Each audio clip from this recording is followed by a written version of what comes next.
YouTube पर भी, उसमें भी, और बच्चों को बताएं भी कि उस क्लास को ज्वाइन कैसे करें।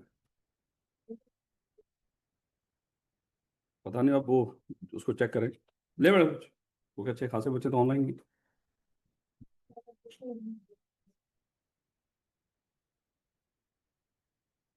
चले, ले मेरे बच्चों। आप में से कोई ऐसा बच्चा जिसने टेक्स्ट पेड पढ़ा हो,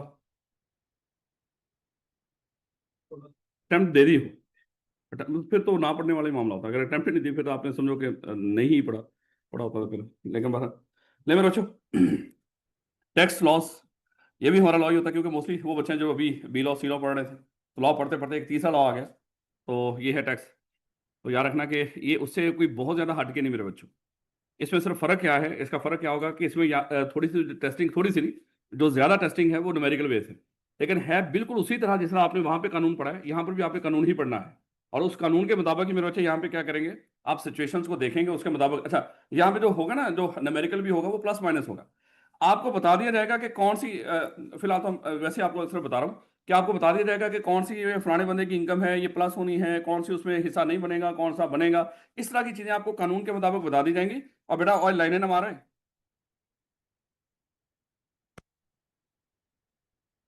तो आपको समझा दी जाएंगी। ऑनलाइन वाले बच्चे आपको पता है शरारती होते हैं।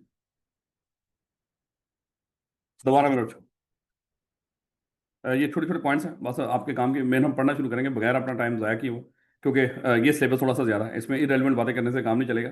तो पढ़ेंगे ही पढ़ेंगे, और इतना का पढ़ लेंगे इंशाल्लाह जिससे बड़ी आसानी के साथ आपका पेपर पास हो जाए। देखो, यहाँ पे एक्स्ट्रा चीज़ कोई नहीं पढ़ाई जाती, ना ही कोई एक्स्ट्रा आपकी बहुत ज़्यादा उस तरह की प्रैक्टिस करवाई जाती, उतनी का करवा दी जाती है जितना का आपका पेपर पास करने के लिए काफ़ी हो। यहाँ पे ये नहीं होता कि मान लो कि पिछले हम कोई एक एक टॉपिक है उसके 20 सवाल करेंगे, फायदे को नहीं। टॉपिक समझ आ गया, उसके 2-3 सवाल करो और आगे बढ़ो। हैं उसी उससे मिलते जुलते, और करेंगे भी, कोशिश करेंगे इंशाल्लाह जो लेटेस्ट वाले होंगे वो साथ साथ करते जाएंगे, ताकि उसमें कोई ज्यादा पास पेपर बाकी भी करेंगे इंशाल्लाह। लेकिन जो ज्यादा फोकस होगा वो किस पर होगा, जो लेटेस्ट सवाल आए हुए पिछले 2-3 अटेम्प्ट्स के अंदर, हर टॉपिक के वो सवाल करने पे ज्यादा फोकस करेंगे। लेकिन जिस जो आए हुए हैं, जो नहीं आए हुए तो पिछले करेंगे। और मेरे बच्चे जरा देखिएगा, इसको भी जैसे बी लॉ सी लॉ में ग्रिड में डिवाइड किया हुआ, 3 ग्रिड्स हैं इसके। ग्रिड्स को जरा बाद में देखते हैं, पहले इसके चैप्टर्स देख लो, क्योंकि चैप्टर्स और फिर ग्रिड दोनों को मिला के देखेंगे। हमारे जो चैप्टर है यहाँ पे वो है 19। बी लॉ में 18 थे, सी लॉ में 12 थे, और यहाँ पे 19 है। लेकिन यहाँ पे याद रखिएगा कि आपको बिल्कुल सारा कुछ क्राइम करने की जरूरत नहीं होती, यहाँ पे समझने पे ज्यादा फोकस करना है। कानून अगरचे होता तो ये भी रटा है, लेकिन यहाँ पे जो चीज आपको बता दी गई उस चीज को उस तरह याद रखने की थोड़ी सी कोशिश कर लीजिएगा, क्योंकि वो चीज आपसे लिखवाएगा नहीं, सिर्फ आपको एक न्यूमेरिकल दे देगा, उस बेस पे आपने उसको प्लस माइनस करना होगा, जो पढ़ा होगा उसके मुताबिक उसको प्लस माइनस करना होगा। जैसे मान लो कि आई कैप का असूल है, कानून है। आई कैप कहता है कि देखो भाई, 7 जुलाई तक आपकी जो फीस है वो है नॉर्मल। 7 जुलाई से लेके आगे 14 जुलाई तक आपको 25% एक्स्ट्रा फीस पे करनी पड़ेगी, और 14 से लेके 21 तक आपको 50% एक्स्ट्रा फीस पे करनी पड़ेगी। ये कानून है, ये कानून ही है ना, मान लो कि आई आई कैप का बनाया हुआ कानून है, पॉलिसी है उसकी। अब एक बच्चा आपके पास आ गया, वो कहता है कि सर मैं ना 8 जुलाई को अपना फॉर्म जमा करवा रहा हूं, मेरी फीस बता दो। अब आप क्या करेंगे, उसकी नॉर्मल फीस पहले निकालेंगे, उसके साथ क्या ऐड करेंगे कानूनी तौर पे। देखो, आपको कानून का पता है, आपको पता है कि 7 के बाद क्या करना है, जो इसकी फीस बनती होगी उसका 25% एक्स्ट्रा भी लगना है। तो हम क्या करेंगे, उसका 25% लेंगे, और उसकी जो नॉर्मल बनती होगी उसमें ऐड करके उसका टोटल बता देंगे, भैया अब ये तेरी भी है फीस। और अगर कोई बंदा आ रहा होगा, मान लो कि कोई 20 तारीख को, फिर हम क्या करेंगे, उसको उसको कहेंगे कि उसकी नॉर्मल फीस निकालेंगे। मान लो कि उसकी नॉर्मल फीस बनी 18,000, तो क्या करेंगे, 9,000 और ऐड कर देंगे, 50%। तो सेम यहां पर भी होगा, आपको तरीकाकार बता देगा, कानून बता देगा, और फिर उस कानून के मुताबिक हमने क्या करना होगा, अगले बंदे को प्लस माइनस करके वो चीज बतानी है। क्या रखेंगे, तो इसके मेरे से टोटल 19 चैप्टर हैं। अब 19 चैप्टर्स को 3 ग्रिड्स में डिवाइड किया गया है। पहला जो ग्रिड होगा मेरे बच्चे, ये प्योर थ्योरेटिकल होगा, थ्योरी बेस है सारे का सारा। जस्ट जिस तरह आपने बिलो सीलो में पढ़ना है उसी तरह यहाँ पे पढ़ना है। और इसके 3 चैप्टर्स हैं, चैप्टर 1, 2, 3। और आई कैप में इसकी जो वेटेज है वो 5 से 10 नंबर की है। नॉर्मली आई कैप इसमें 8 नंबर तक का एरिया पूछ लिया करता है। छोटे छोटे चैप्टर हैं, मान लो कि कोई 3-3, 4-4 सफ़े के। उसके बाद मेरे बच्चे जो मेन हमारा एरिया शुरू होगा ना, वो होगा चैप्टर नंबर 4 से, जो आज हम शुरू करेंगे। ये तो बच्चों वाले हैं, बच्चों वाले काम इस फास्ट ट्रैक में हम जरा उस वक्त करेंगे जब हम बड़े वेले हों। मेन हम चीज़ों से करना शुरू करेंगे ताकि अपने जो नंबर हैं उनको इकट्ठा करना शुरू करें। तो जो हमारा ग्रिड, जो मेन, जो सबसे ज़्यादा नंबर है मेरे बच्चे, 60 से 75 नंबर, वो है हमारा ग्रिड बी। और ग्रिड बी क्या है, इनकम टैक्स लॉस। यानी कि ये तो थ्योरी है ना, आपको जनरल चीज़ें बताई जाएंगी, यहाँ पे कानून नहीं पढ़ रहे होंगे आप, और चीज़ें जनरल बातें कर रहा होगा, टैक्स क्या होता है, टैक्स के फायदे क्या होते हैं, नुकसान क्या होते हैं, क्या एथिक्स होते हैं। यहां पे मेरे बच्चे हम कानून को एक्चुअली जो टेक्स्ट लॉज पढ़ने शुरू करते हैं, कानून कहां से पढ़ना शुरू करेंगे? चैप्टर 4 से। और ये चैप्टर नंबर 4 से लेके चैप्टर नंबर 16 तक। इसमें भी हम क्या करेंगे, इसके भी दो हिस्से होते हैं। आई कैप क्या करते हैं, इसके भी दो हिस्से करता है। चैप्टर 4 से लेके चैप्टर नंबर 14 तक, चैप्टर नंबर 13 तक, मादरत, चैप्टर 4 से लेके चैप्टर नंबर 13 तक ये टैक्स क्रेडिट्स वगैरह वगैरह का मामला चाहिए। चैप्टर नंबर 13 यहां तक आई कैप क्या करता है, मोस्टली न्यूमेरिकल टेस्टिंग करता है। मोस्टली यहां पे ये नहीं कि उसको मना है, थ्योरी नहीं पूछ सकता, लेकिन इस एरिया में जितना भी आप पढ़ेंगे मोस्टली यहां पे न्यूमेरिकल वो करेगा, उसको अप्लाई करवाएगा। हाँ, कुछ एरिया क्या करेगा, वो आपसे नॉलेज बेस भी पूछेगा, वैसे भी लिखवाने के लिहाज से। लेकिन मेरे बच्चे जो यहीं पे ये जो 16 चैप्टर है, 14 से लेकर 16 तक है, यहीं पे जो हमारे तीन चैप्टर हैं, 14, 15 और 16, अगेन ये प्योर थ्योरी है मेरे बच्चों। कोई 10 से 15 नंबर यहां से पूछेगा। यानी कि अगर खाली प्योर थ्योरी की बात करें तो तीन चैप्टर हमें यहां पे मिल गए, ये वाले, यहां से न्यूमेरिकल बनता ही नहीं, और तीन चैप्टर ये हो गए। यानी कि अभी तक चैप्टर नंबर 16 तक, 1 से लेकर 16 तक हमारे 6 चैप्टर में से सिर्फ थ्योरी आती है, और बाकी जो 10 चैप्टर होंगे वहां से क्या बनेगा, न्यूमेरिकल बनेगा। उसके बाद मेरे बच्चे चैप्टर नंबर 17, 18 और 19, ये तीन है, ये हमारा लॉ ही लहदा है, सेल टैक्स लॉ, ये भी लॉ है। यहां पे मेरे बच्चे ये हमारा कोई 20 से 30 नंबर का है, लेकिन नॉर्मली एवरेज जो आई क्या पूछता है यहां से, वो 27-28 नंबर का पूछता है, और अक्सर 30 नंबर का भी पूछता है। यानी कि यहाँ पे ये ना सोचना कि 20 नंबर का रखता है क्या, नहीं नहीं, सेल टैक्स पे अच्छा खासा आई क्या फोकस करता है, क्योंकि पाकिस्तान में आपको पता है कि जो सबसे ज्यादा जो टैक्स रिकवर होता है वो इनकम टैक्स के बाद वो सारा सेल टैक्स ही है। तो इस पे आई कैप, अब यहाँ पे अगर इन तीन चैप्टर्स की बात करें, इसमें भी मेरे बच्चे, इसमें जो चैप्टर नंबर 17 है वो सारे का सारा थ्योरी है, और सबसे बड़ा चैप्टर है ये। और चैप्टर नंबर 19 ये सारे का सारा थ्योरी है। और चैप्टर नंबर 18 क्या है, ये जो सेल टैक्स का न्यूमेरिकल है उसको कैसे सॉल्व करना है उसका तरीका का, नो डाउट ये इस थ्योरी की बेस में ही होगा। लेकिन थ्योरी भी कौन सी वाली, चैप्टर 17 वाली, और कुछ थ्योरी होगी कौन सी, 18 में, उसकी बेस पे हम क्या करेंगे, न्यूमेरिकल। लेकिन यहाँ पे मेरे बच्चे इन एवरेज कोई 10 से 12 नंबर के राउंड आई कैप क्या कर लेता है, अक्सर इसकी थ्योरी पूछ लेता है। और बाकी क्या करता है, कोई 10 से 18 नंबर का एक सवाल बना देता है, कोई 5-6 नंबर का एक सवाल भी अक्सर टेस्ट कर लिया करता है, और बाकी क्या करता है, छोटे से कोई सवाल वैसे थ्योरी बेस पे भी चेक कर लेता है। यानी कि अगर हम थ्योरी की बात करें तो शायद हमारे पास 6 ऊपर, और चैप्टर नंबर 19 ये तो प्योर है ही थ्योरी ना, इसमें तो न्यूमेरिकल होता ही नहीं इस बेस पे सॉल्व। तो इसका मतलब 19 चैप्टर में से 7 चैप्टर तो होते ही सिर्फ थ्योरी के हैं। उसके बाद बाकी जो मेरे बच्चे जो चैप्टर रह जाएंगे उसमें जाहिर बात है जो 12 चैप्टर हैं उसमें थ्योरी भी है, और ज्यादातर वहां पे क्या होगा, न्यूमेरिकल। याद रखें, बस आपने ये ध्यान रखना है, आपने उसको थ्योरी के लिहाज से चीजों को याद कर ले। थ्योरी के लिहाज से जब याद हो गया, मैं आपको पूरे वसूख से कहता हूँ न्यूमेरिकल इंशाल्लाह खुद ब खुद, बस न्यूमेरिकल का फॉर्मेट हमें पता होना चाहिए, जो आपको प्रोवाइड कर दिया जाएगा कि ये फॉर्मेट होता है, इस तरह आपने उसको वो करना होगा, आंसर फिट करना होगा।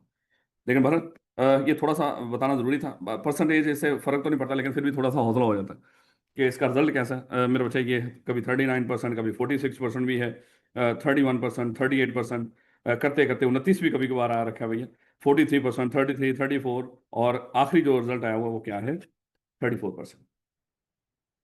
यानी कि अगर देखा जाए बीलो सीलो, और अब आपके पास टैक्स भी है, मुझे बताइए इनमें से ज्यादा मुश्किल कौन सा है? अगर देखें तो शायद इसकी परसेंटेज थोड़ी सी क्या है, पासिंग वो कम है। इसका मतलब क्या हुआ, ये शायद जरा उनसे मुश्किल है।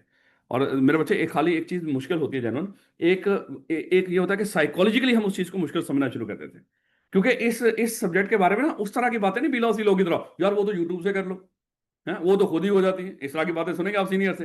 लेकिन टैक्स के बारे में कोई बंदा इस तरह की बात नहीं करेगा आप, वो कहेगा ये, क्योंकि एक तो ये रैंडमली चेंज होता रहता है, ये फ्रीक्वेंटली चेंज, हर साल चेंज होता है टैक्स।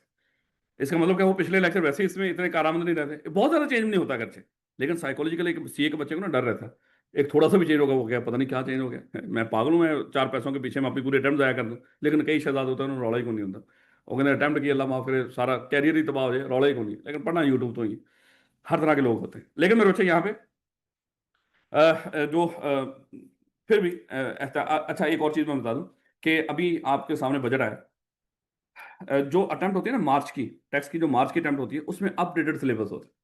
यानी कि जून का जो बजट होता है वो किस में टेस्ट होता है, मार्च अटेम्प्ट। और उसके बाद जो मार्च अटेम्प्ट में टेस्ट होगा वही सितंबर में होगा, इसमें चेंज नहीं होता। इसका मतलब क्या हुआ, हमारी ये जो पेपर आपने देने जा रहे हो, ये मेरे बच्चे क्या है, मार्च अटेम्प्ट में अपडेट हो गया था, और अब ये उसी के मुताबिक आपने देना है। इसमें ये जो बजट आया उसका 1% भी टेस्ट नहीं होना, उसका कोई लेना देना नहीं है आपसे, जो मर्जी चेंज हो गया। याद रखेंगे इस बात को। यानी कि जो चीज़ किताब आई कैप ने आपको दे दी है ना, ये एग्जामिनेबल वो है, एडिशन है। ये पहले आई कैप ने अपलोड कर दिया अपनी उसके वेबसाइट के ऊपर। तो जो एग्जामिनेबल एडिशन दे दी है ना आई कैप ने, और जब सेशन शुरू होता है ना हमारा, उसी को दे देता है शुरू के अंदर ही, तो वही मेरे बच्चे टेस्ट होने, उसके अलावा नहीं है। तो इसलिए कभी आपको ये सोचने की जरूरत नहीं कि साहब जो अभी बजट आया है, क्या उस बजट को भी बीच में इनकॉर्पोरेट करना, कोई चेंजेस चेंजेस नहीं, नहीं मेरे बच्चे, वो आपको टेस्ट नहीं होगी। इवन अभी जो बच्चों के पेपर हुए हैं पिछले 1-2 दिन पहले, 3 दिन पहले हुआ, तो वो भी चलो, वो तो फाइनल है ना। हाँ, फाइनल वाले दिसंबर में क्या करेंगे, वो अपडेटर देंगे, क्योंकि 6 महीने पहले देखा जाता है, 6 महीने पहले तक अगर कोई तब्दीली आ गई हो उसको टेस्ट किया जाता है। तो 6 महीने तो जाहिर बात है, अब सितंबर टाइम में 6 महीने थोड़ी रह गए, हम तो आई आखिर पे हैं सर।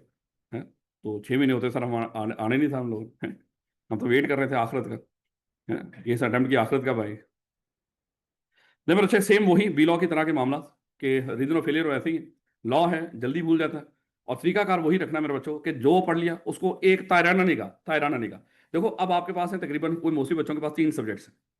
मैंने आपको बता दिया कि बी लॉ सी लॉ, मान लो अभी सवा सवा घंटे की क्लास हो रही है, उसके बाद सिर्फ एक एक घंटा उनको घर जाके दे देना, वो भी तब देना जब कोई 2-3 चैप्टर गुजर चुके हैं। अभी तो उसकी भी जरूरत नहीं। मान लो कि शायद 1-1.5 वीक अभी भी उसमें रिलैक्सेशन है आपको। उसके बाद क्या होगा, जो बाकी जितना भी टाइम है वही बथेरा टाइम पड़ा हुआ आपके पास, और कोई अच्छा सब्जेक्ट पढ़ने वाला भी होना चाहिए। इसलिए मैं मोस्टली बच्चों को रिकमेंड कर रहा था कि भाई देखो कुछ ना कुछ करके देख लो, अगर हो गया तो कमाल हो जाएगा। और मोस्टली बच्चे कर लेते हैं कमाल, क्योंकि देखो ये जो अटेम्प्ट होती है ना, ये बेफिक्री वाली होती है। बेफिक्री क्या है यार, कोशिश करने जा रहे हैं ना, और कोशिश बंदा बेफिक्र होकर करता है।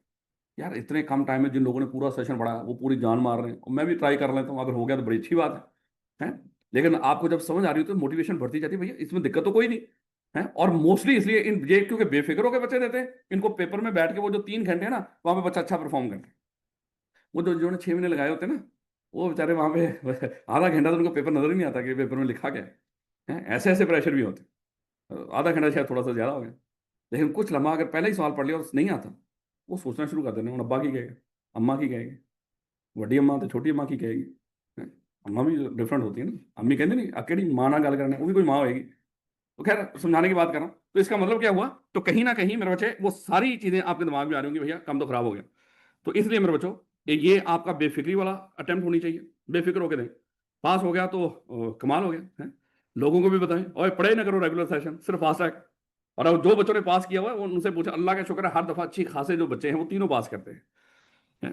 तो वो बताते भी लोगों को, भैया कर लो इस तरह। लेकिन कई ऐसे खौफजदा होते हैं, कहता है भैया ये पीआरसी तो है नहीं, ये तो है क्या, और मैं तो वो मस्कीन हूं जिसने पीआरसी भी टुकड़ों में किया है। फिर ऐसे ऐसे शहजादे भी हैं। उनको देखो पीआरसी में क्या क्या के मर गए, भैया इकट्ठे दे दो 5, कोई दिक्कत नहीं। लेकिन साथ वाले, रूममेट्स, रिश्तेदार, वो 5 पेपर सीए थे ना, नहीं अच्छा उन्हें पता ही नहीं सीए था। वो भी फोन करके कहेगा कि तेरे पेपर के कितने पे, ओए ना 5 पेपर ना, नहीं पता नहीं की है पेपर, उनकी पता केड़ा लेवल है की है। लेकिन रिश्तेदार भी डक रहे होंगे। लेकिन यहाँ पे मेरे बच्चों, अगेन आपको जब ये 3 पेपर किसी को बताएंगे फास्ट ट्रैक में, वो थोड़ा सा कहेगा यार गोली मार, तो 3 क्यों कर रहा है, तो टैक्स रख और R1 रख ले, या बी लॉ के साथ R1 रख ले। भैया R1 को अच्छी खासी प्रैक्टिस चाहिए होगी, अच्छी खासी प्रैक्टिस चाहिए होगी। और ये उस तरह का ना समझे जिस तरह का R1 वो है आपका इंट्रो टू काउंटिंग है। इंट्रो काउंटिंग तो बस समझ लो कि आटे में नमक है। उसका क्या लेना देना, कहाँ पे R1 और कहाँ पे वो, कहाँ पे हाथी कहाँ पे चींटी है। तो मेरे बच्चे इस बारे में ना सोचना कि पता नहीं इंट्रो टू काउंटिंग की बेस पे बच्चा सोचता है। हाँ अगर बाकी सब्जेक्ट ना रखें तो फिर कोई दिक्कत नहीं, लॉ वगैरह रख लो, खाली एक तो R1 उसमें हो सकता है। लेकिन बेहतर नहीं कि मतलब 3 दे हैं? और उधर जिंदगी भी थोड़ी सी आसान रखे, घूमे फिरे भी, ऐशी करे, खाए पिए, मौजें करे, सोए पिए, कोई दिक्कत ही नहीं। तो बगैर दिक्कत के, बगैर टेंशन के, कम टाइम में एक अच्छा रिजल्ट, और फिर बनने का लेवल भी थोड़ा थोड़ा सा ही होता है। देखो पासिंग रेशो अच्छी है, सबसे गंदी रेशो R1 की है, किसी से पूछ लो सबसे गंदा रिजल्ट किसका है, R1 का। तो भैया जो बंदे सजेस्ट करते हैं इस फास्ट ट्रैक के अंदर R1, तो इतने के कम टाइम में वो तड़पा तड़पा के बच्चों का जाके, पता है मिड ऑफ अगस्त में, 10 अगस्त को जाके R1 के रेगुलर सेशन खत्म हो रहे हो, और उसी बच्चे को पकड़ के हम कहते हैं ये तू पढ़ क्योंकि हमने ये सब्जेक्ट देने को नहीं। अब देखो हर बंदे की अपनी अपनी स्पेशलाइजेशन है ना, है। किसी के पास कोई सब्जेक्ट टीचर जिस लिहाज से वो अच्छा हो, अब बीलो सीलो जो भी है, अगर कोई है माशाल्लाह उस तरह के टीचर, उनके पास टाइम नहीं होता है फास्ट ट्रैक पढ़ाने में। है। हमारे यहाँ पे क्या होता है कि एक एक सेशन हम पहले रखते हैं, और एक एक सेशन हमने रखा ही फास्ट ट्रैक के लिए, और कोई सब्जेक्ट पढ़ाते ही कोई नहीं। वहाँ पे माशाल्लाह एक बंदा 4-4 5-5 पेपर पढ़ा रहा है। मेरे मुंह से ये होते ये तीन, और टेक्स्ट में रेगुलर में पढ़ाते हैं, वो पढ़ाते ही सिर्फ फास्ट ट्रैक में, रेगुलर में लेते ही नहीं बैच। कौन इतना पढ़ाए भैया, इतना टाइम जाया मतलब बच्चों का टाइम जाया करे। तो जो चीज़ 1.5 महीने में हो जाए, मेरी समझ से बाहर है। यकीन कर लो मेरे बस में हो रेगुलर सेशन में अपने सब्जेक्ट्स के खत्म कर पढ़ाऊँ ही सिर्फ फास्ट ट्रैक में, काफ़ी है। 10 अगस्त का मैंने दे रखा है ना, इंशाल्लाह 10 अगस्त को कंप्लीट हो जाएगा। तो 10 अगस्त को उस वक्त नॉर्मल बैचेस भी खत्म हो रहे होंगे टैक्स के, हैं, जो रेगुलर पूरा सेशन जिन्होंने पढ़ा है। बस आपका पढ़ने का क्या होगा, आपने वो चीज़ें पढ़ी हैं जो आपको एंड जाके पेपर में काम दे रही होंगी, एक्स्ट्रा करने की जरूरत ही कौन है। नहीं बेटा, खैर इस तरह की चीज़ें होती रहेंगी। बाकी सारे मामला उसी तरह के। स्टडी मटेरियल की बात आ गई आगे, सर किताब कौन सी, उसी तरह मेरे बच्चे, मैं थ्योरी के पेपर में कभी भी किसी और सब्जेक्ट को प्रेफरेंस देता, खासतौर पे जहाँ पे वो आ जाए एमसीक्यूज आ जाए। यहाँ पे एमसीक्यूज नहीं, इसलिए आपके पास पूरा ऑप्शन है, आप कोई भी किताब को इस्तेमाल कर सकते हैं, किसी भी टीचर की किताब इस्तेमाल करना चाहते हो, लेकिन कम से कम उन टीचर्स की किताबें इस्तेमाल ना करना है जिनके 2-2 3-3 वॉल्यूम्स, खुदा के लिए। इस तरह का कुछ भी करने की जरूरत नहीं है। हाँ, अगर किसी ने इतनी सादी किताब बना रखी जिसकी सिर्फ एक ही किताब हो और वो पूरी सी हो, औकात में क्या हो, सिर्फ उसको देखो, दो तरह की अप्रोचेस हैं, कईयों ने एक्स्ट्रा दे दे के उसको 2-2 3-3 वॉल्यूम बना रखे, ये वॉल्यूम 1 वॉल्यूम 2, इसकी जरूरत कौन। हाँ, अगर कोई टीचर है उसने कोई टू द पॉइंट कोई किताब बनाई हुई और उसमें पास पेपर दिए हुए, वो काफी है, इट्स ओके। आई क्या आप कहता है कि भाई मेरी स्टडी टैक्स है, स्टडी टैक्स है, उसके साथ मैंने क्या दिया हुआ क्वेश्चन, अच्छा इसका क्वेश्चन बैंक है, इसके जो सवाल हैं एग्जाम्पल तो बीच में दी होंगी इसके, लेकिन इसका क्वेश्चन बैंक लहदा भी है, और इसका जो क्वेश्चन बैंक है उसके अंदर पास पेपर है। जो क्वेश्चन बैंक है उसमें क्या है, उसमें पास पेपर है जितने कोई काम के आए होंगे जो पहले। और वो क्वेश्चन बैंक आई कैप हर दफा अपडेट भी करता है। हाँ, उसका जो वहाँ पे आंसर करने का तरीकाकार होता है अक्सर वो डिफरेंट होता है न्यूमेरिकल सॉल्व करने का, है उसमें कोई कमी बेशी हो सकती है, लेकिन हम उस तरह करेंगे जिस तरह हम यहाँ पे सीख रहे होंगे। याद रखेंगे मेरे बच्चों। कुछ दिनों में शायद आपको लगे कि शायद ये औखा पेपर है, भाग जाना चाहिए, कोई दिक्कत नहीं। 7 जुलाई तक चेक करो, अगर तैयारी होती हुई तो ठीक, नहीं तो कोई मसला नहीं, छोड़ दो। लेकिन अगर खुदा ना खासा देखो यहाँ पे अटेम्प्ट ये नहीं काउंट होती कि इस पेपर में क्या लगी अटेम्प्ट। सारा रौला भी आप सोशल मीडिया पे तो देख रहे होंगे, सारा रौला किसका है, एफटीएस। एफटीएस क्या है भैया तेरा, तो एफटीएस पूछा जाता है, ये थोड़ी पूछा जाता है तेरी किस पेपर में कौन सी अटेम्प्ट लगी है, कहीं नहीं आता है। अब जिस बच्चे ने पीआरसी पास कर रखा है भैया, उसको उसका टाइम अगर लग गया तो वो टाइम उसको दिक्कत देगा कि भाई कब उसने शुरू किया। मोस्टली आपको पता है कि जो सीएन है वही किस में कन्वर्ट होता है, सीआरएन, उसी लिहाज से उसका एफटीएस बन रहा होता है सारा कुछ। तो ये दिक्कत होती है मेरे बच्चे, उसके ये तो परेशान ही ना हो इस मामले में कि भाई आपका बस ये एफटीएस लेटेस्ट रहना चाहिए, उसके लिए जितने पेपर आप अटेम्प्ट करके जितना पास कर सकें वो फायदा है। पेपर में अटेम्प्ट लगी वो मैटर नहीं करती यहाँ, बस ये हो कि खुदा ना खासा अटेम्प्ट लगी तो अगली दफा कम से कम उसको पास कर लो, है ना, लग ही जाओ अटेम्प्ट। सर कहते अटेम्प्ट मैटर ही नहीं करती, तो फिर वो मैटर करेगी, जब अटेम्प्ट ज्यादा लगेंगे तो एफटीएस भी आपका पुराना होगा, फिर दिक्कत होगी। पर दिक्कत तो मसला नए पुराने सारों को हो रही है, इसलिए जिन रिश्तेदारों का थोड़ा बहुत अप्रोच है ना उनके साथ बना के रखा। ये ना होना कि हम सीए करने जा रहे हैं, तेरी औकात ही कोई, भाई अभी सीए हुआ तो नहीं, कैफ के बाद उनकी जरूरत पड़ सकती है, कोई रेफरेंस रेफरेंस की जरूरत पड़ सकती है, हो सकता है ना ऐसे। और टीचर्स को भी जरा थोड़ा सा उनको जरा थोड़ा सा बताते रहा करें, सर कर रहा हूँ मैं पेपर पास, ध्यान रखिएगा आप भी, है। और टीचर जारी बात है, अब देखो दो तरह के बच्चे हैं, एक वो जो ऑनलाइन पढ़ते हैं, एक वो जो यहाँ पे फिजिकल बैठे हुए। अब आप लोग तो बैठे हुए नजर आ रहे हैं, कल अगर आप आएंगे ना मेरे पास तो आप कहेंगे सर वो जरा आर्टिकल्स का कुछ रेफरेंस रेफरेंस कर दें, तो कम से कम आप बच्चों को जानता हूँ, है? तो रेफरेंस देने में कोई दिक्कत नहीं होगी। देखो रेफरेंस क्यों लेती हैं फॉर्म, और भैया कल ये बंदा ये ना हो कि 2 महीने काम करे छोड़ के भाग जाए, उधर सीजन हो और उधर माशाल्लाह बंदा ना मिल रहा हो। ऐसे करते हैं ना रेफरेंस मेरे बच्चे, ये एक तसल्ली होती है फर्म वाले को, पार्टनर को, कि इसके पीछे कोई बंदा है जिसको मैं जानता हूं, और कल अगर इसने कोई कमी बेशी की, कम से कम कोई बंदा है जिसे मैं पकड़ सकता हूँ। इसलिए रेफरेंस देते वक्त हम कहते हैं ना ये फलानी फर्म में चले जाओ, तो साथ उस अगले पार्टनर भी हमसे पूरी तसल्ली लेता है, रान साहब छाड़ के तो नहीं जाएगा। और अगर कोई बंदा हमारा भेजा हुआ इस तरह वो 2 नंबरी करते उनसे छोड़ के चला जाए किसी और फर्म में, तो फिर वो कभी हमारे रेफरेंस को दोबारा रेफरेंस नहीं कर समझते। मेरे कई दोस्त हैं अच्छी फर्मों में, अब वो मेरे रेफरेंस में बंदा नहीं रखते, क्योंकि एक दो ने चबल मारी है इसी तरह, भेजा उनको माशाल्लाह, वो उसको छोड़ के कोई और होता है ना कि रिश्तेदारों को लगे रहते हैं कोई और अच्छी मिल जाए। वो ये नहीं कर रहे थे, कितना काम खराब करके जा रहे हो, एक तो किसी का और है भी टॉप 10 में, बल्कि टॉप 5 में करवाया, वो बेशरम बिग 3 में चला गया, और करवाया भी हम नहीं, मैंने किसी में भेजा, हमारे एक दोस्त जो इकराम साहब है उनने पकड़ के उसको बड़ी फर्म में भेज दिया, बताया नहीं उसने, राणा साहब ने ये फलानी जगह पे करवा दिया। सिर्फ वैसे ये नहीं हर बंदे को करवा सकते हैं, ये भी नहीं मेरे बच्चे, उसमें अपनी जो क्वालिटीज है, जो अपनी काबिलियत है वो कांस्टेंट है। ये तो सिर्फ सपोर्ट होती है रेफरेंस वाली, है आपकी कम्युनिकेशन है, आपका टेस्ट, वो सारा कुछ वो बेहतर होना बड़ा जरूरी है। ये नहीं होता कि रेफरेंस वाला बच्चा सीधा ला के बैठा लेते हैं, वो टेस्ट भी कंडक्ट करेंगे, वो इंटरव्यू लेंगे, 2-2 3-3 इंटरव्यू। अब कई बच्चे हैं वो रेफरेंस वाले, उनको जब इंटरव्यू कॉल आती है, सर ले थोड़ा रेफरेंस है, तो फिर भी इंटरव्यू वाले बुला लें, क्या लेवल नहीं हो गया तेरा बेशर्मी है? तेरा कि तू एडा ही तू वजीर आजम है, तो सीधा ही जाके फॉर्म से रख लेना, या हंसी वजीर आजम। बात समझ आ रही है कि नहीं? तो इस तरह की चीजों की आप जल्दी से इसको पास करने की कोशिश करो। इंशाल्लाह जब वो वक्त आएगा, वो आप हमारे बच्चे हैं। और जिस तरह हम अपने घर वाले जो बच्चे जो जेन्युइन हैं, उसी तरह की हम आप बच्चों के लिए भी ट्राई करते हैं, क्योंकि हम आप लोगों के भी रूहानी बाप हैं भैया, टीचर हैं। हैं? तो कोशिश इंसान के बस में कोशिश ही है ना मेरे बच्चों, तो हम कोशिश करते हैं अपने बच्चों के लिए। याद रखेंगे इस बात, बस थोड़ा सा एफटीएस को लेटेस्ट रखने की कोशिश करें। नहीं मेरे बच्चों, ये सारा कुछ है उसी तरह मेरे बच्चे, व्हाट्सएप सपोर्ट वगैरह का मामला। पेपर आपका मेरा ख्याल है कि मैंने लिखा ही नहीं। ले बेटा, चैप्टर नंबर 4 पढ़ना शुरू कर लें? कोई दिक्कत तो नहीं? पढ़ने क्या लगे बोला? सब्जेक्ट का नाम क्या है? Tax practices. तो मेरे एक्चुअली वो बंदा जो पेपर बना रहा होगा ना, वो आपको ऐसे ही समझेगा जैसे आप टैक्स प्रैक्टिशनर हो। वो आपको कहेगा कि अच्छा फलाने बंदे का ये मसला है, आप एज ए टैक्स प्रैक्टिशनर उसको गाइड कर।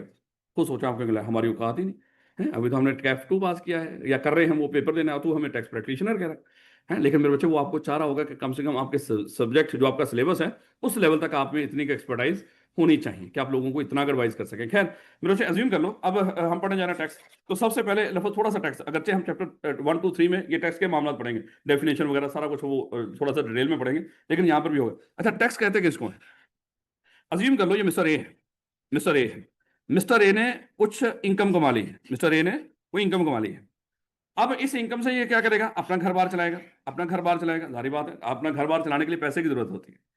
अब ये इस इनकम से अपना घर बार चलाएगा, लेकिन मेरे बच्चे उसी जहां पे ये अपना घर बार चला रहा होगा, उसी के साथ साथ ये गवर्नमेंट की प्रोवाइड करदा फैसिलिटीज भी अवेल कर रहा होगा। जिन रोड्स के ऊपर जा रहा है, जिन हॉस्पिटल्स में जा रहा है, जिस स्कूल में इनके बच्चे पढ़ रहे हैं, तो वो गवर्नमेंट को भी मेरे बच्चे क्या होते हैं, उसके भी एक्सपेंसेस होते हैं, गवर्नमेंट के भी एक्सपेंसेस होते हैं। तो गवर्नमेंट फिर आगे आ जाती है गवर्नमेंट। अच्छा गवर्नमेंट कहती है कि भैया देखो मिस्टर ए, आपने मान लो 1 लाख रुपए की इनकम कमाई है, चलो इसको 1 मिलियन कर लो। आपने इस साल में 1 मिलियन की इनकम कमाई है, ये आपने अपने घर को चलाने के लिए की है, लेकिन ये पाकिस्तान में तो भैया घर ही है ना, बता तेरा घर है कि नहीं पाकिस्तान? कहता हाँ बिल्कुल, जान से प्यारा है। तो कहता है कि ठीक है, इस जान से प्यारे पाकिस्तान के हो, इसको पैसा चाहिए, ये भी तो घर है ना, जिस तरह आपका घर पैसे पे चलता है, ये पाकिस्तान भी पैसे पे चलता है। तो गवर्नमेंट कहेगी देखो जो लोग यहाँ पे रहायशी हों, देखो किसी घर के अंदर जो लोग अफराद रहते हैं वही सारे कमा के वो घर को चलाने की कोशिश करते हैं ना। अगर सारे अच्छा कमा रहे हो तो घर को चलाने के मामला भी अच्छे हो जाते हैं, क्योंकि सारे घर को चलाने के लिए कंट्रीब्यूशन करते हैं वो ज्यादा होता है। इसी तरह मेरे बच्चे यहाँ पर भी गवर्नमेंट कहती है आप लोग जितना ज्यादा कमा रहे हो, हम ये रिक्वेस्ट कर रहे होंगे, तो आप पाकिस्तान में रह रहे हैं और यहाँ से कमा रहे हैं, तो हम चाहेंगे कि आप हमें कंट्रीब्यूशन भी उसी लिहाज से दें। गवर्नमेंट ने कहा कि मिस्टर ए आपने 1 मिलियन की इनकम कमाई है, हम कहते हैं ऐसा, फिलहाल हम सादा ये कह लेते हैं, गवर्नमेंट कहती है कि भाई 10% क्या करो, हमें हमें भी इसमें से हिस्सा दो, हमें भी हिस्सा दो। अब ये कहता है मैं क्यों हिस्सा दूं, किस कानून के तहत हिस्सा दो? अब सबसे मेन तो चीज होती है, अक्सर हम कोई बंदा हमसे कोई इस तरह की बात करता है ना, होता है ना कि कहीं पार्किंग में आप बाइक खड़ी कर रहे हैं, अब वो कहता है सर पर्ची लो, आप कहते हैं किस कानून के तहत पर्ची लो? इसका मतलब क्या हुआ? जब कोई बंदा गवर्नमेंट का आपके पास आएगा, सर आपने जो आपने इनकम कमाई है उसमें से हमें भी हिस्सा दो, हमारा सबसे पहला सवाल यही होगा किस कानून के तहत कमाया मैंने, मैंने मेहनत की है, मैं आपको क्यों दूं? इसका मतलब क्या हुआ? गवर्नमेंट गवर्नमेंट फिर क्या करती है? गवर्नमेंट कानून बनाती है। गवर्नमेंट क्या करती है? कानून बनाती है कि भैया इस ये वो कानून है, जैसे मान लो कि यहाँ पे इनकम टैक्स लॉज पढ़ेंगे, इनकम टैक्स लॉज पढ़ेंगे, गवर्नमेंट ने इनकम टैक्स लॉ बना दिया। गवर्नमेंट कहती है जो बंदा पाकिस्तान में इनकम कमा रहा होगा, उस इनकम का मान लो कि स्लैब रेट्स पड़ेंगे, लेकिन फिलहाल 10% वो क्या करे, हमें टैक्स के तौर पे दे। अब वो कहते हैं कि ये है पाकिस्तान में इनकम टैक्स लॉ, और जो बंदा लॉ की पासदारी ना कर रहा हो उसके खिलाफ कानूनी कार्रवाई। इसका मतलब क्या हुआ? अगर एक बंदा अपनी इनकम में से इनफोर्स्ड कंट्रीब्यूशन कह लो दे रहा हो, किसको? गवर्नमेंट को। किसके तहत? गवर्नमेंट के बनाए हुए किसी कानून के तहत, तो हम उसको कहते हैं ये क्या दे रहा है? वो टैक्स दे रहा है। यानी कि एक बंदा अपनी इनकम में से जब कोई फाइनेंशियल ऑब्लिगेशन उसके ऊपर इम्पोज किया जा रहा हो, किसकी तरफ से? गवर्नमेंट की तरफ से किसी कानून के तहत, और वो उस ऑब्लिगेशन को, फाइनेंशियल ऑब्लिगेशन को पे कर रहा हो, तो हम उसको कहते हैं टैक्स। हमारी अच्छा ये हम खुश दिली से पे नहीं कर रहे होते, टैक्स हम पे इम्पोज किया जाता है। ये इम्पोज कंट्रीब्यूशन है जो हम गवर्नमेंट को करते हैं, खुशी से नहीं कोई भी देता टैक्स। इसलिए तो आप लोगों को हायर करता है इतना महंगा महंगा है कि भैया किसी तरीके से मेरा टैक्स बचा दो। और फिर आप कहेंगे ठीक है, तेरा 10 मिलियन का टैक्स बचा रहा तो कम से कम 3 मिलियन तो मेरा। वो क्या डन करो, सबसे ज्यादा टैक्स में कमा रहे हैं लोग। और सारे काम इधर आप लोगों को तो ऑडिट का शौक होगा ना कि भैया मैंने क्या करना है, जब कैश पास करूंगा मैं ऑडिट में सारा कुछ करूंगा। ना ना, अब वक्त बदल गया। जो सियाना बंदा है वो सारा टैक्स में जा रहा है, क्योंकि मेरे से टैक्स तो गवर्नमेंट ने लेना ही लेना है, ये धंधा तो कहीं नहीं जा रहा। और आम बंदा जो पैसे कमा रहा है उसको टैक्स लॉस का नहीं पता, बाकी चीजों का नहीं पता उसको। वो आप पे बहुत ज्यादा लाइक है। देखो कंपनी ऑडिट करना है, ऑडिट किसका होता है? कंपनी का। उसके लिए कंपनी का होना जरूरी है, लेकिन टैक्स हर बंदे ने देना है जिसने कुछ कमाना है। और इवन देने खुदा ना खासा एक बच्चा जो जहां से जाके दुकान से चीजी खरीद रहा है वो भी टैक्स पे कर रहा है। टैक्स तो आम है। तो इसलिए सबसे ज्यादा जो पैसा कमा रहे हैं ना जो सीए फाइनलिस्ट, देखो चार्टर्ड अकाउंटेंट तो होना चाहिए ना ऑडिट के लिए, लेकिन टैक्स की सब्सिडी देने के लिए आपका चार्टर्ड अकाउंटेंट होना जरूरी नहीं। आप देखो ना जो टैक्स का काम करते हैं वो वकील ज्यादा करते हैं, वकील वकील भी करते हैं। लेकिन अगर और वकील का कमी क्या रह जाती है उसमें उसमें उसके पास फाइनेंशियल नॉलेज नहीं होता।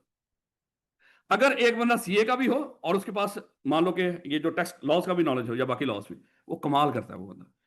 वकील करते हैं टैक्स का काम, लेकिन बेचारे थोड़े 500 वाली रिटर्न, 1000 वाली रिटर्न, छोटे मोटे काम करते हैं।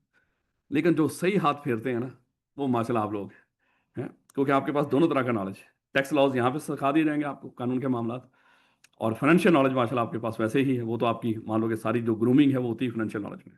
तो दोबारा वापस आए तो मिस्टर ए, हमने कहा कि उसने क्या की, 1 लाख रुपए की इनकम कमाई, 1 मिलियन की इनकम कमाई। गवर्नमेंट ने कहा कि सर 10% इसमें से हमें भी दो, क्यों? हमने अपना पाकिस्तान भी चलाना है।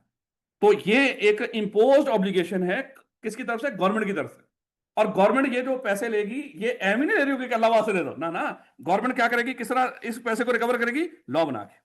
और फिर अगर आप पे नहीं करेंगे तो वो क्या करेगी? वो कहेगी आप लॉ की खिलाफवर्जी कर रहे हो, आपके खिलाफ कानूनी कार्रवाई। जैसे अभी शायद पहली क्लास में जब मैं बिलो पढ़ा रहा था, मैंने आपको कहा था कि अभी नया बिल गया, उसमें कबीना में डिस्कस हो रहा था। वो कहते थे कि ऐसा करें जो टैक्स फ्रॉड करता है उसको 10 साल की कैद हो। उन्होंने कहा कि पागल हो? आप ही फ्रॉड करते हैं, आप ही कानून में आगे आप ही फांसी है। तो इसका मतलब क्या? यही तो मेरे बच्चे यहाँ पे, अगर कोई टैक्स फ्रॉड करेगा, वो टैक्स के कानून को नहीं मानेगा, तो उसके खिलाफ कार्रवाई हो और उसको 10 साल कैद की तजवीज़ है। लेकिन फिलहाल अभी इस तरह का मामला नहीं है। ले बेटा, अच्छा एक तो हम ये पढ़ेंगे, इनकम टैक्स ऑर्डिनेंस की बात हो रही होगी 2001 की, इनकम टैक्स ऑर्डिनेंस 2001, एक ये हमारे सिलेबस में है। अच्छा उसके बाद अज्यूम कर लो ये है मिस्टर ए, इसकी मोबाइल शॉप है, इसकी मोबाइल शॉप है। मिस्टर ए के पास कोई मिस्टर बी आया, उसने कहा कि सर मुझे मोबाइल दे दें, 1 लाख रुपए का मुझे मोबाइल दे दें। अच्छा अब मिस्टर ए कौन है? ये सेलर है। ये मिस्टर बी कौन है? ये बायर है। मिस्टर ए जब उसको डब्बा उठा के दे रहा था ना मोबाइल वाला, तो साथ ही उसके कान में गवर्नमेंट की तरफ से एक आवाज पड़ी, ओए ओए, क्या कर रहा है? ऐसे ऐसे कोई मोबाइल दे रहा है 1 लाख रुपए का?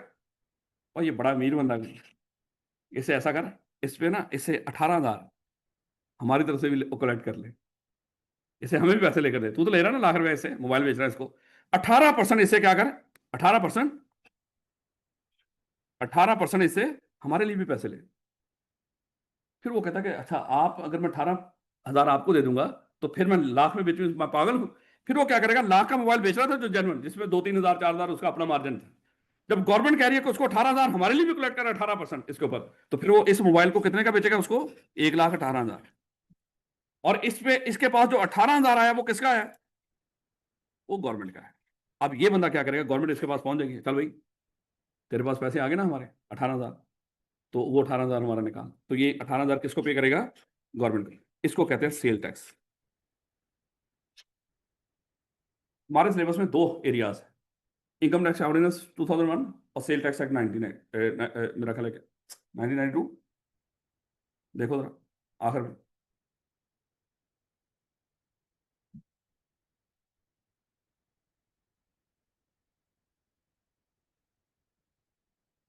किताबें भी नहीं रख रखी हैं आप लोग? गोली मारो, चलो जब आएगा वक्त फिर पढ़ लेंगे, गोली मारो वापस आओ। तो बेटा तो हमारे सिलेबस में दो चीजें हैं, इनकम टैक्स ऑर्डिनेंस और सेल टैक्स। सेल टैक्स कब होगा बोला? जब एक सेलर कोई चीज बेचेगा तो गवर्नमेंट कहेगी कि सर जहां पे आप बाकी चीजें ले रहे हो तो 18% हमारी तरफ से टैक्स कलेक्ट कर लो। जैसे अभी आप टैक्स की किताब खरीदेंगे जाके उसे बिलाल से, तो बिलाल जब आपको टैक्स की किताब दे रहा होगा तो वो सेलर है ना, आपको किताब बेच रहा है, तो साथ क्या करेगा? 18% टैक्स भी लेगा। जब बिलाल 18% टैक्स ले लेगा तो उससे वो किसके लिए ले रहा है? गवर्नमेंट के लिए। तो गवर्नमेंट उससे क्या कर लेगी? तो वो 18% गवर्नमेंट को पे करेगा। तो इस बंदे के मामला हम डिस्कस करेंगे चैप्टर नंबर 17, 18, 19 के अंदर, सेल टैक्स एक्ट 1990 आई थी। तो है, हाँ 1990। वो 92 पाकिस्तान में वर्ल्ड कप, इमरान खान आपको पता है वो दिमाग से निकल ही नहीं। इसलिए दिमाग में आ रहा था कि शायद 99, लेकिन बस 99। अच्छा, उसके बाद जो इनकम टैक्स, ये दो मेरे बच्चे चैप्टर नंबर 2 से लेके, बल्कि चैप्टर नंबर 1 से लेके चैप्टर नंबर 16 तक हमने ये सारे का सारा इनकम टैक्स, इस बंदे की बात करेंगे। ये बंदा जो कमा रहा है, गवर्नमेंट जब इससे कानून बना के वैसे ले रही होगी, इसको देखो इनकम कहते हैं ना, जो कुछ आपने कमाया, यहाँ पे बेच थोड़ी रहे हो, कुछ कुछ कमा रहे हो आप। वो कह रहा है कि आप कहाँ कहाँ से कमाएंगे, इसको भी देखेंगे कि इनकम कहाँ से आ सकती है किसी बंदे के पास। और सेल क्या क्या मामला है, जो बंदा कोई चीज सेल कर रहा हो उससे भी रिकवर किया जाएगा। अब खैर ये जनरल एक ओवरव्यू जस्ट देना मकसद था। ले बेटा देखिएगा, बेटा कि स्कोप ऑफ टैक्स, टैक्स में आप है क्या कुछ। और ये याद रखना, ये किसकी बात हो रही है, इनकम टैक्स की। सेल टैक्स अभी नहीं हम पढ़ रहे। अभी हम जो शुरू करने जा रहे हैं वो कौन सा करने जा रहे हैं, इनकम टैक्स। सेल टैक्स की यहाँ पे कोई जिक्र नहीं होगा, वो बिल्कुल सेपरेट लॉ है, तो उसको जाके चैप्टर 17 के अंदर ही डिस्कस करेंगे। कहता है कि income tax laws deal with the levy of tax. Levy का क्या मतलब है, इंपोज करना। Levy of tax on the income of a person, यानी कि इनकम टैक्स लॉज वो हैं जो किसी इंसान की, जो किसी पर्सन की इनकम पर लगाए जाते हैं। यानी कि टैक्स क्या है, ये इनकम टैक्स क्या है, ये वो कानून है, ये वो कानून है जो डील करता है किस चीज को, कि किसी इंसान ने अगर कोई इनकम कमाई है, उस इनकम के ऊपर उसे हमें कितना टैक्स पे करना है। तो ये मेरे हम पढ़ेंगे इनकम टैक्स के अंदर। The scope of the income tax laws is defined in section 4, वो देखेंगे अभी इसी चैप्टर के अंदर इंशाल्लाह। कहता है कि income tax shall be impose for E tax year. अब यहाँ पे छोटी छोटी चीजें हम लोग स्कोप ऑफ टैक्स कहते हैं, ये जो इनकम टैक्स है। अच्छा एक चीज है, जस्ट एग्जाम्पल, मान लो कि आज मैंने कहीं पे सीएफई वालों ने मुझे कहा कि राणा साहब आज जा रहे हो, ये लो पकड़ो, ये आज आपकी उजरत है। तो जब मैं बाहर निकला तो बाहर एफबीआर वाले खड़े होंगे, वो कहेंगे राणा साहब मुबारक हो, आज को पता है आपको पैसे मिले हैं यहाँ से। मैंने कहा कि हाँ मिले, तो हमें भी हिस्सा दो। इस तरह तो किसी बंदे के पास कब कोई इनकम उसने अर्न की, और बेचारे टैक्स वाले क्या इतने लोग हैं उनके पास, पढ़ेंगे चैप्टर 1 2 3 के अंदर यही चीजें बता रहे होंगे। क्या टैक्स वालों के पास इतने रिसोर्सेज हैं, वो हर बंदे के साथ एक एक बंदा छोड़ दे कि जब भी ये इनकम कमाए तो साथ ही आपने अपना हिस्सा भी ले लेना। इस तरह का तो पॉसिबल ही नहीं। इसका मतलब क्या हुआ, एक कानून बना दिया, और कानून के अंदर हमने ये भी तय कर लिया कि भाई जब आप कुछ कमाएंगे, हर रोज की कमाई में से हमें हिस्सा नहीं देना, आप पूरा साल कमाते रहे। लेकिन वो साल कौन सा होगा, हमारे वाला। मतलब टैक्स वाले कहते हैं हमारे वाला साल होगा, आप वाला नहीं। 1 जनवरी से लेकर 31 दिसंबर। अभी देखेंगे टैक्स वालों का साल क्या होगा। वो कहता है कि आप पूरा साल कमाएं, बेफिक्र होकर कमाएं, हमारा कोई बंदा, आप मुड़ मुड़ के देखिएगा, हमारा कोई बंदा पीछे नहीं होगा आपके।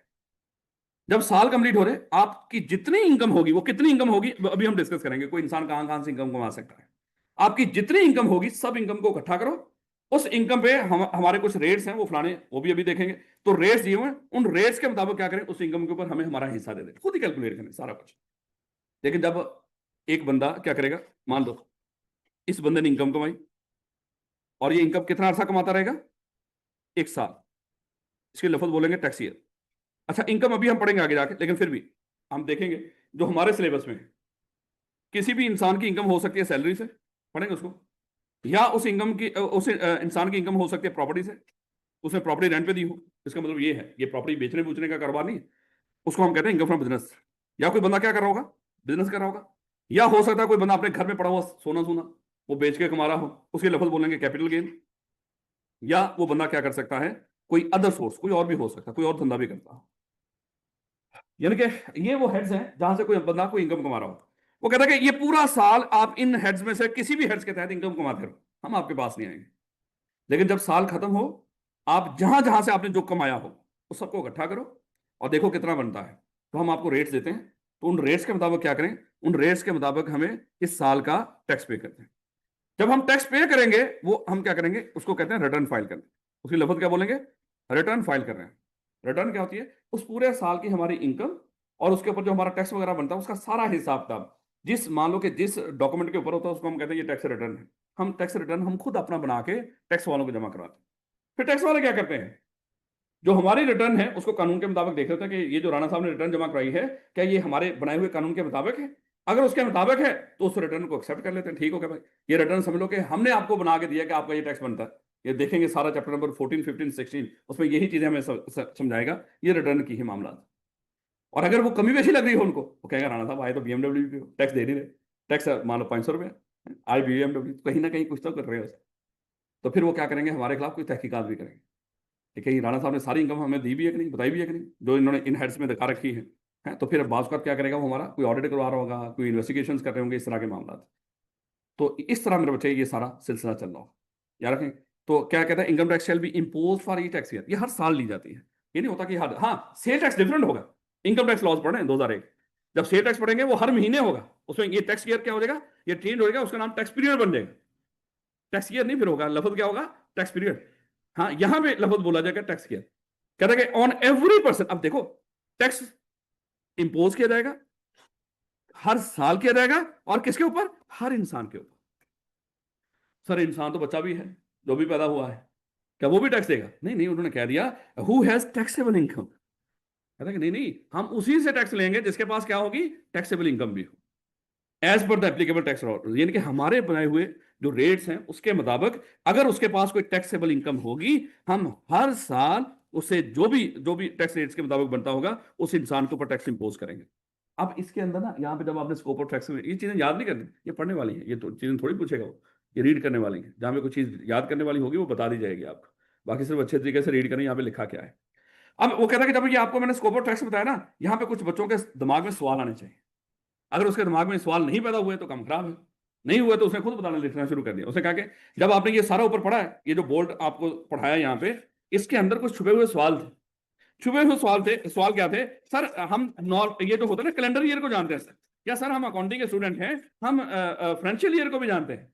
सर यहाँ पे ये जो टैक्स ईयर है, क्या वही टैक्स ईयर है जिस तरह का हमारा कैलेंडर ईयर फाइनेंशियल ईयर होता है? कहता है कि ये तो आपको पूछना चाहिए हमसे, फिर हम आपको बताएं कि टैक्स ईयर क्या होगा। इसी तरह सर यहाँ पे जो टैक्स है वो पे करना है हर इंसान ने। सर इंसान किसको कहते हैं? अब आपको लग रहा है सर हम इंसान हैं?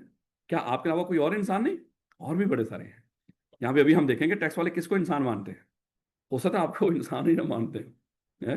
अक्सर तो हमारे साथ सलूक ऐसा ही किया जाता है, हम इंसान मानते ही नहीं। हम पूछ भी रहे हो भैया मैं इंसान नहीं, जब कहते नहीं आप लोग, ओ भाई मैं इंसान नहीं, मेरे साथ इस तरह का सलूक क्यों कर रहे हो? इसका मतलब उस वक्त वो जो बंदा है वो आपको इंसान ट्रीट नहीं कर रहा, लेकिन फिर भी तो हमने क्या करना है, एक तो हर बंदे, अब यहाँ पे सवाल ये उठेगा सर ये बंदा कौन है, किस बंदे की बात हो रही है यहाँ पे, हमारे या हमारे अलावा कुछ और इंसान भी है? यहाँ पे पूरी आपको डिटेल बताएगा मैं इंसान किसको मानता हूँ। ये इंशाल्लाह आप कोशिश करेंगे, आज ही कुछ मोटी मोटी बातें, थोड़ा सा सब्र रखना, लेकिन मैं कह रहा हूँ कि इंशाल्लाह बड़ा होगा। आज का हमारा जो टारगेट है इसमें कमी बेशी हो सकती है। एक तो मेरे बच्चे हमने पर्सन की डेफिनेशन पढ़नी है, पर्सन किसको कहते हैं। उसके बाद मेरे बच्चे हमने टैक्स ईयर को समझना है, टैक्स ईयर किसको कहते हैं। और उसके बाद एक और बड़ी अहम चीज होगी जो यहाँ पे तो जिक्र नहीं, लेकिन आगे आगे जरूर अभी आ जाएगा, कि एक कौन सा बंदा रेजिडेंट होगा, कौन सा रेजिडेंट नहीं होगा, ये भी हमारे लिए बड़ा इंपॉर्टेंट है।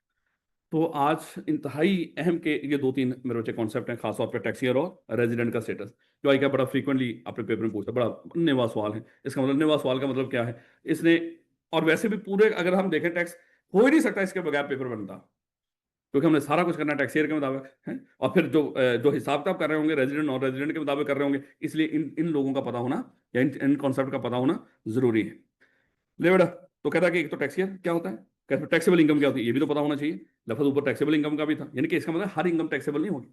हमारी कमाई हुई कुछ इनकम टैक्सेबल होंगी, कुछ इनकम टैक्सेबल नहीं होगी। जैसे मान लो कि मैं हर वक्त ये पंखा मुझे मुंह चढ़ा रहा है, और मैंने कहा यार बेच ही दूंगा इसको, मैंने 200 का लिया था 300 का बेच दिया, तो कोई बंदा बोलेगा नहीं राणा साहब आपने 100 रुपया कमा लिया है, इसके ऊपर टैक्स दो है।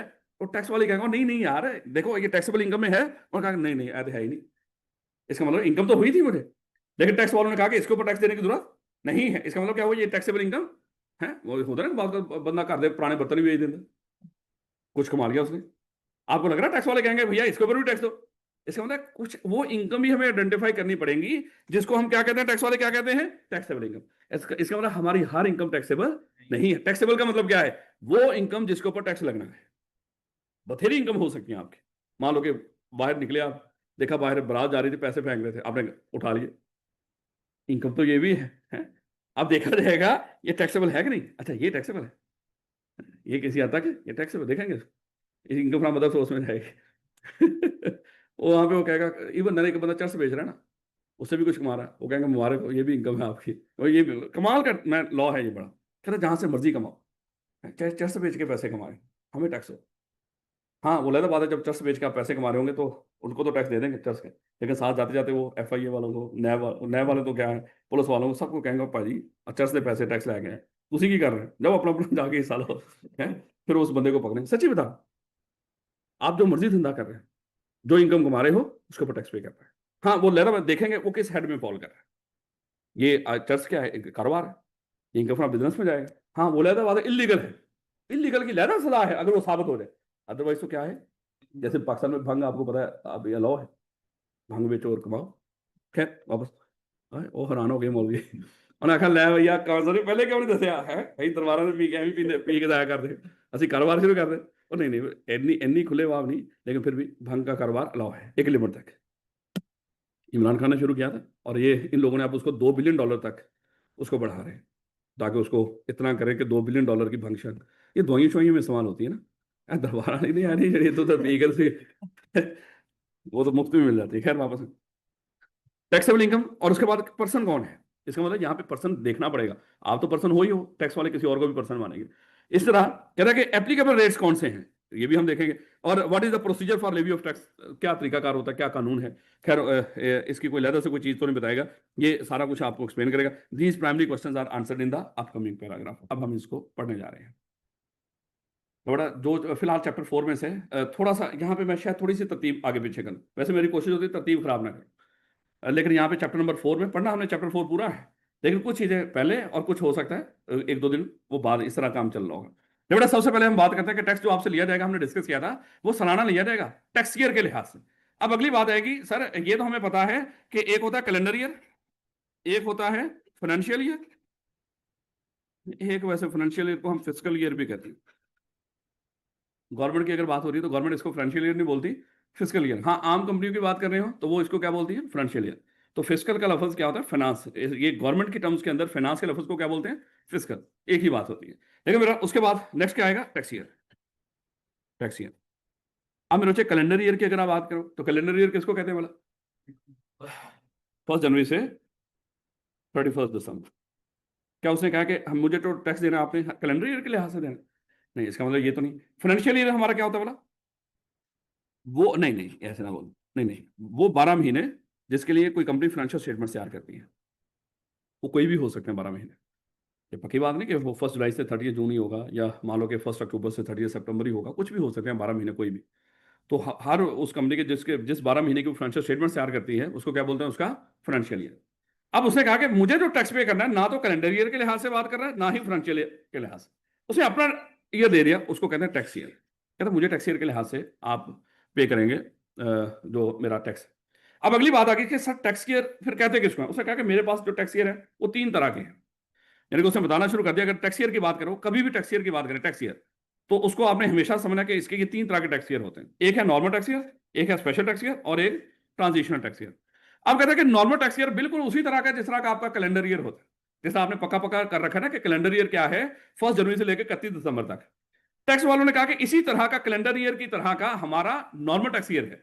यानी कि कोई भी कंपनी जिसका टैक्स ईयर, या कोई भी बंदा जिस जो हमें टैक्स पे कर रहा होगा 1 जुलाई से लेके 30 जून तक, ये हमारा क्या होता है, ये नॉर्मल टैक्स ईयर होता है। यानी कि बाय डिफॉल्ट जो नॉर्मल है, मान लो ये सड़क है, ये जा रही है, ये नॉर्मल रोड है, और इसका नाम क्या है बोला, इसको क्या बोलते हैं, नॉर्मल टैक्स ईयर।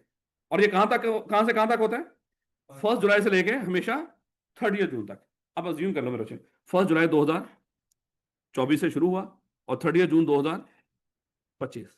अच्छा पुराने वक्तों में जब हम टैक्स ईयर लिखते थे ना, वो लिखते थे टैक्स ईयर 2024-25, अज्यूम कर लो। उन्होंने कहा ये क्या होता है 24-25, कोई एक होना चाहिए ना। लेकिन हमने कहा कि सर देखो ना, 6 महीने आ रहे हैं इसमें 2024 के, और 6 महीने आ रहे हैं 2025 के, तो हम इसको 24-25 ना कहें तो और क्या खाली 24 कह दें या खाली 25 कह दें, वो तो काम खराब हो जाएगा। उन्होंने कहा कि नहीं रूल है ना, हम रूल बता देते हैं, आप इस चीज को गोली मारो के कितने 24 के कितने 25 के। वो कहता है कि आपने ये देखना कि इस ये जो ईयर है जो 12 महीने है, अच्छा ये होगा हमेशा 12 महीने का, कोई भी टैक्स ईयर, फिलहाल नॉर्मल की बात कर रहे हैं, वो क्या होगा हमेशा 12 महीने का, इससे कम नहीं होगा नॉर्मल टैक्स ईयर। अच्छा वो कहता है कि इस बात को गोली मारो कि ये साल 2006 महीने 24 के हैं, 6 महीने 25 के हैं। आप ये देखो जब जो 30 जून आया ना, जो 30 जून आया वो किस कैलेंडर ईयर में आ रहा है, जो 30 जून है वो किस कैलेंडर ईयर में आ रहा है। देखो नॉर्मल टैक्स ईयर कब से कब तक हुआ करेगा, 1 जुलाई से 30 जून तक। वो कहता है कि सर अब इसको डिनोट कैसे करेंगे, क्योंकि देखो ना 6 महीने पिछले हैं और 6 महीने अगले हैं, तो कैसे डोनेट करेंगे इसको, डिनोट करेंगे, डिनोट। तो वो कहता है कि भाई देखो जो 30 जून है ना, आपने देखना है, समझ लो कि 30 जून इस ये सांप है उसकी सिरी है। कहते इसकी ये जो सिरी है ना, वो होता है ना कि वो लूडो का जो सांप होता है उसकी जो सिरी होती है, नहीं लूडो में वो सांप तो हमें काटता है, हाँ जो भी है वो फिर हम ले जाता है। तो आप ये देखें, समझ लो ये जो मेरे बच्चे को कहता है, ये जो 30 जून है, ये समझ लो ये सांप की सीरी है, ये किस कैलेंडर ईयर में फॉल कर रही है। हमने कहा वो तो 2025 में फॉल कर रही है। देखो, दोबारा जरा देखो, हमने कहा कि टैक्स ईयर कितनी तरह के होते हैं, 3 तरह के, नॉर्मल, स्पेशल होगा, ट्रांजिशन होगा। हम बात कर रहे हैं फिलहाल नॉर्मल की। हमने कहा कि सर नॉर्मल जो टैक्स ईयर उन्होंने जनरल बता दिया, उन्होंने कहा कि 1 जुलाई से लेके हमेशा 30 जून तक क्या होगा, ये नॉर्मल टैक्स होगा। लेकिन अगली बात हमने कहा कि सर इसको हम डिनोट कैसे करेंगे, क्योंकि 6 महीने इसमें, पिछले 1 साल के 6 महीने अगले साल के आगे, तो सर ओहो,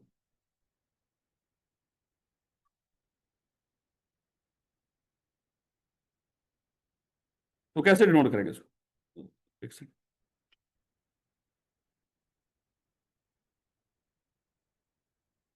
ये हमने कहा कि 2025 और ये 2024। तो हमने कहा कि आपने ये सिर्फ ये देखा करना, बड़ी सिंपल सी बात, 30 जून किस साल में आ रहा है। हमने कहा सर 1 जुलाई तो आ रहा है 2024 में, लेकिन 30 जून किस में आ रहा है, 2025 में। कहता है कि इसको हम क्या करेंगे, टैक्स ईयर 2025। बस सादा से यार है। इसका मतलब क्या, अगर आपको कहीं पे लिखा है टैक्स ईयर 2025, तो आप उसको ये समझ लोगे ये 1 जनवरी से लेके 31 दिसंबर तक है, या 1 जनवरी से लेके 30 जून तक है। ना ना, इसका मतलब जब वो कहेगा ना टैक्स ईयर 2025 है, तो आपके दिमाग में फौरन से आ जाना चाहिए ये 1 जुलाई 2024 से शुरू हुआ है और कब तक है, 30 जून 2025 तक। अब अगर कोई बंदा आपको कहे कि टैक्स ईयर 2011, बताओ ये कहां से कहां तक होगा, 1 जुलाई 2010 से लेके 30 जून 2011 तक। कोई बंदा बताए ना आपको, ये खुद आपको पता चल जाना चाहिए फौरन से। अगर वो कहे कि अच्छा टैक्स ईयर 2026, टैक्स ईयर 2026, तो मुझे बताया कहां से कहां तक होगा, 1 जुलाई 2025 है 30 जून 2026। और टैक्स ईयर 2020, 1 जुलाई 2019 से लेके, तो इसको क्या बोलते हैं, नॉर्मल टैक्स ईयर। अच्छा, बात का क्या होता है, होता है ना कि मान लो कि जीटी रोड ही है, नॉर्मल टैक्स ईयर क्या है, जीटी रोड। हमें लग रहा है यार जगह जगह पे खड्डे हैं, सारा खराब हुआ बड़ा, तो जीटी रोड के साथ ही ऑपोजिट मोटरवे भी जा रही है, उसको क्या बोलेंगे, मान लो ये स्पेशल टैक्स ईयर, एक स्पेशल रोड है, ये नॉर्मल जीटी रोड, और ये क्या है, स्पेशल। अच्छा, ये बंदा अब सोच रहा है कि ऐसा करता हूं मैं यहां से नॉर्मल रोड से निकल के किस में चला जाता हूं, स्पेशल में। लेकिन अगर क्या हो, जेन्युइन मजबूरी हो, फरमाइशी प्रोग्राम नहीं होगा, मेरा दिल कर रहा था, टैक्स वाले कहते हैं नहीं हमारा एक ही ईयर है, नॉर्मल टैक्स ईयर। मजबूरी हो, इंतहाई मजबूरी हो, है। अब मजबूरी कैसी हो सकती है, जैसे एग्जाम्पल मान लो एक कंपनी है, देखो कंपनी पर्सन जब हम पढ़ेंगे, पर्सन में कोई भी हो सकता है, कंपनी भी हो सकती है, पार्टनरशिप भी हो सकती है, हम लोग भी होंगे उसमें, कुछ और भी होंगे जो शायद आप पहली दफा नाम सुनेंगे। तो उसने कहा कि एक कंपनी है, एक कंपनी कहती है कि सर मेरा जो टैक्स ईयर है ना, ये नॉर्मल की बजाय आप ये जो फलाना अज्यूम कर लो, फलाने का नाम हम रख लेते हैं, 1 जनवरी से लेके 31 दिसंबर, सर मैं ये टैक्स ईयर रखना चाहता हूं। अच्छा, ये तो वैसे कैलेंडर ईयर होता है ना। वो कहता है कि सर मैं कैलेंडर ईयर को ही यूज करना चाहता हूं एज ए टैक्स ईयर। वो कहेंगे भैया कोई मजबूरी है, कहता है हाँ सर मजबूरी है, मुझे अज्यूम कर लो मुझे अक्वायर कर लिया है फलानी कंपनी ने, अब वो मेरी कंपनी होल्डिंग है, उस होल्डिंग का साल खत्म होता है 1 जनवरी से लेकर 31 दिसंबर तक। सर मेरा खत्म हो रहा है, जो नॉर्मल था वो होता है 1 जुलाई से लेकर 30 जून तक। तो सर हमारे जो साल है ना वो दोनों आपस में मैच नहीं कर रहे, तो हमारी मजबूरी है, हमें कुछ फाइनेंशियल स्टेटमेंट्स कंसोलिडेट करनी होती है, कुछ और भी मामला हैं। तो सर हम आपसे रिक्वेस्ट कर रहे हैं, हमारी जेन्युइन मजबूरी है, यहाँ पे देखें ना कानूनी उसकी भी कंसोलिडेशन की रिक्वायरमेंट भी पूरी करनी है। तो सर आप हमें इजाजत दे दें कि हम अपना जो ईयर है वो भी कौन सा कर लें, 1 जनवरी से लेकर 31 दिसंबर तक। अगर इस तरह की जेन्युइन मजबूरी दिखा देंगे, तो किसके सामने मजबूरी दिखाएंगे वो भी हम डिस्कस करेंगे, कमिश्नर। कौन बोला, कमिश्नर। कमीशन नहीं होगा, क्योंकि अभी देखो आप लोग सी लॉ भी पढ़ रहे हैं, सी लॉ में कहीं पे लफ्ज आया करेगा कमीशन का, और जब टैक्स पढ़ रहे होंगे लफ्ज कौन सा आया करेगा, कमिश्नर का। कमिश्नर का मतलब होता है SCCP, securities and exchange commission of Pakistan. और कमिश्नर का मतलब क्या है, एफबीआर का वो ऑफिस है। बात समझ आ रही है कि नहीं।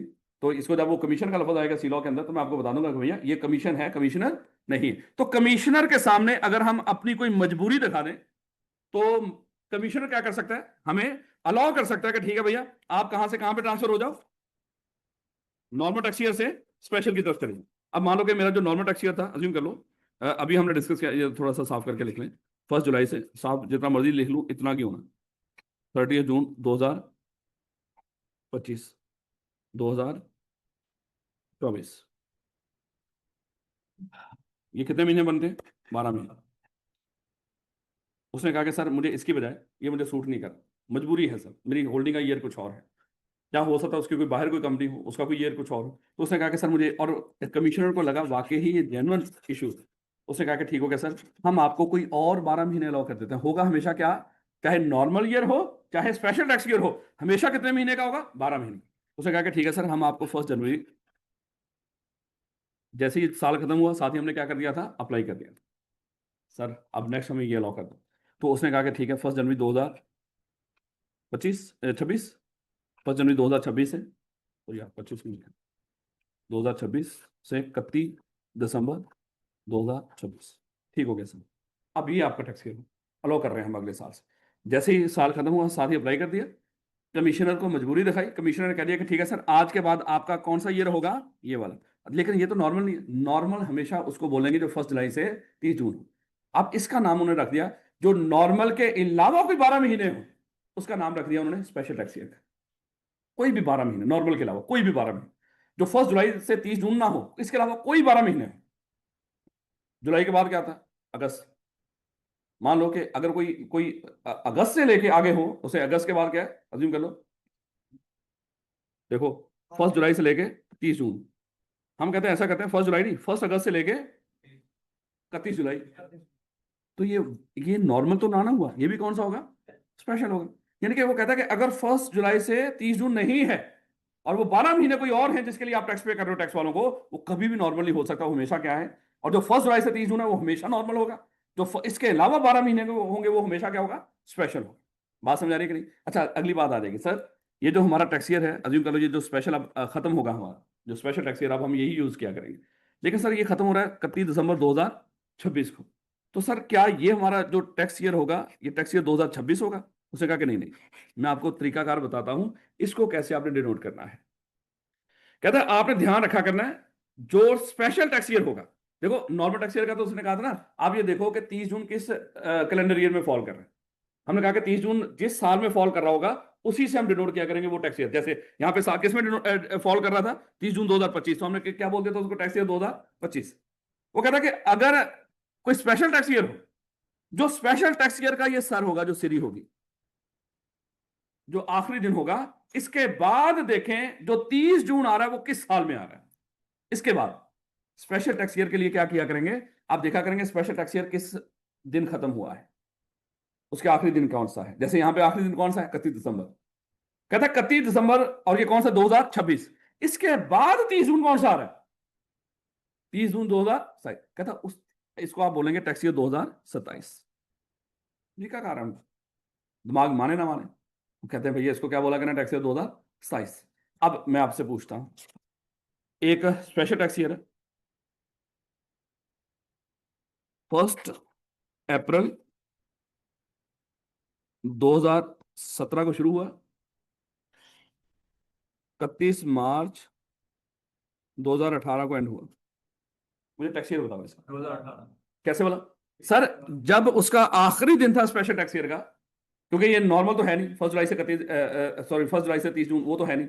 उसके अलावा जो 12 महीने आप बता रहे हो, हम ये देखेंगे इसके बाद 30 जून किस साल में आ रहा है। तो सर 30 जून भी तो इसी साल में आ जाएगा ना, 2018 में, मार्च में बैठे हूँ। तो सर 2018 में आ जाना, तो इसका मतलब क्या हुआ, टैक्स ईयर 2018 बोलेंगे। अब मेरे बच्चों मुझे बताना,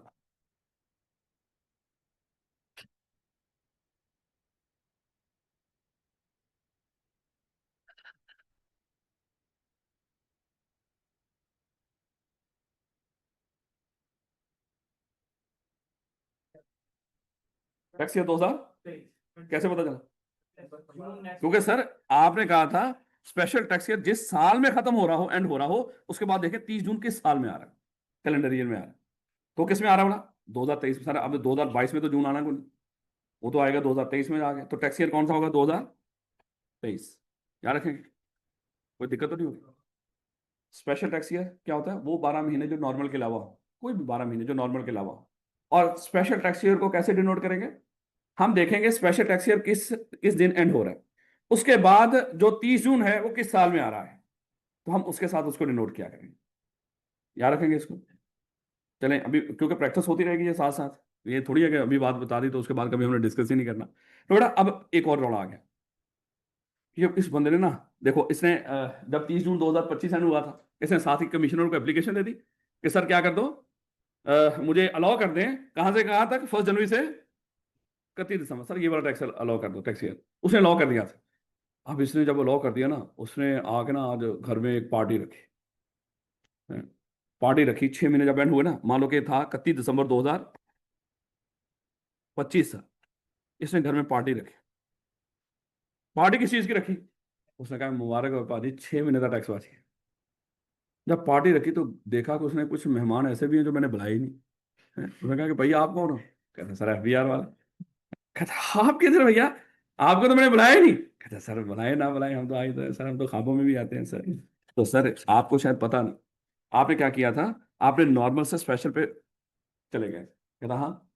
अब तो आप 31 दिसंबर को आना ना, 31 दिसंबर मान लो, तो उस वक्त आना 26 को। कहते नहीं नहीं सर, आपको शायद कानून पूरे समझे नहीं, हम आपको समझाते हैं। सर जब आपने क्या कर लिया था, आपने जब हमें आपका 30 जून एंड हुआ, आपने हमें एप्लीकेशन दे दी कि सर हमारा 1 जनवरी से 31 दिसंबर कर दो, हमने अलाउ कर दिया।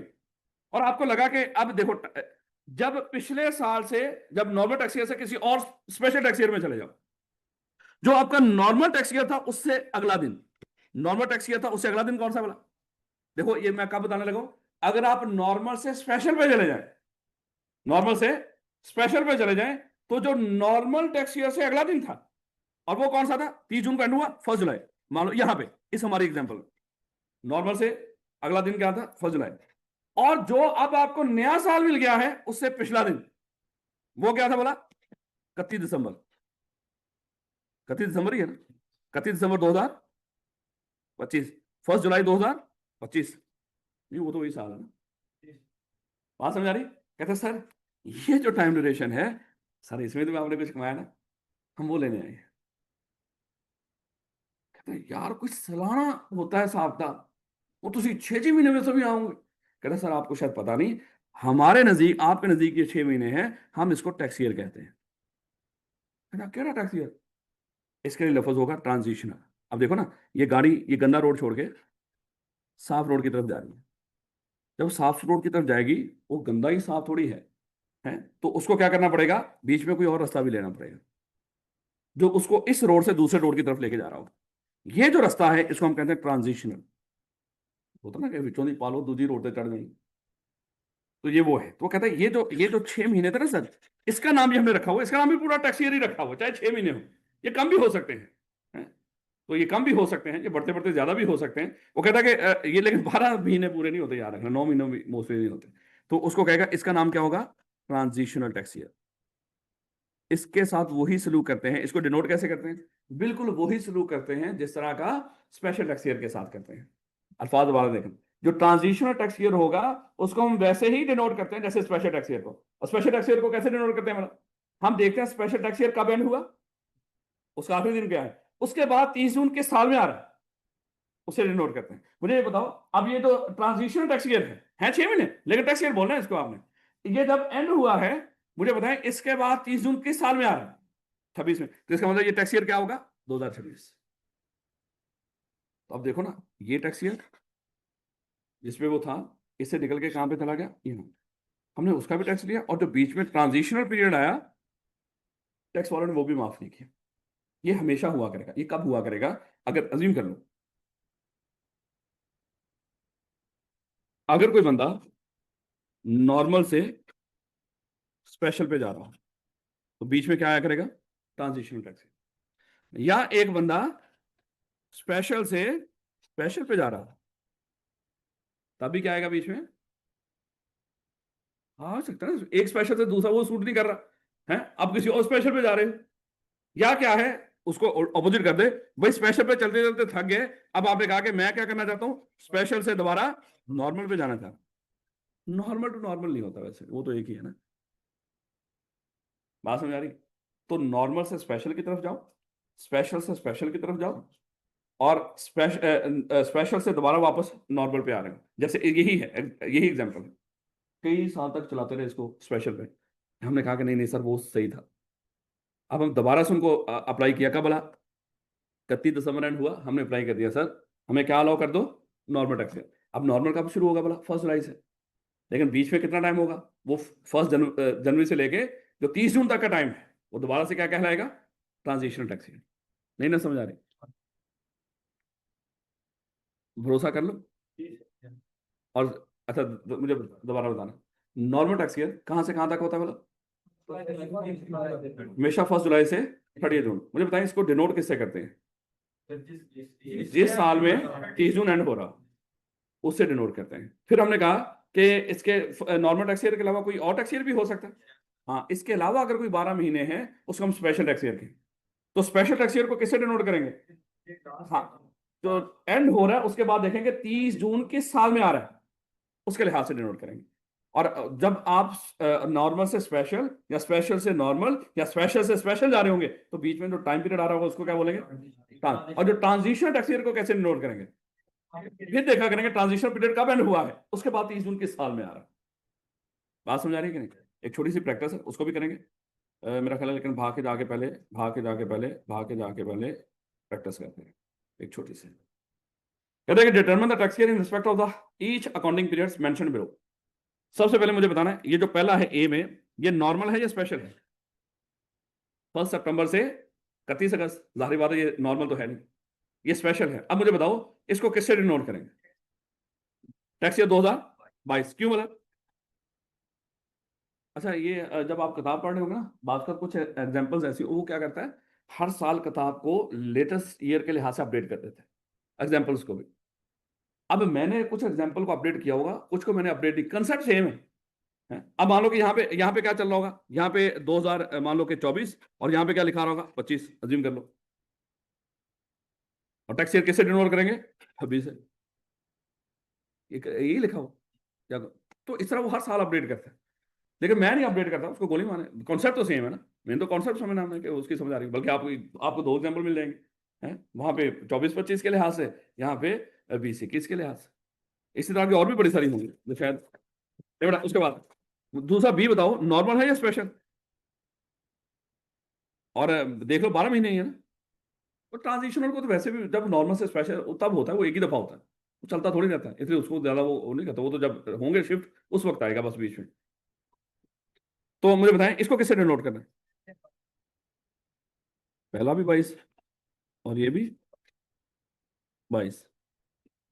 सी बताओ, नॉर्मल या स्पेशल? किससे डिनोट करेंगे? देख लो, क्यों बोला?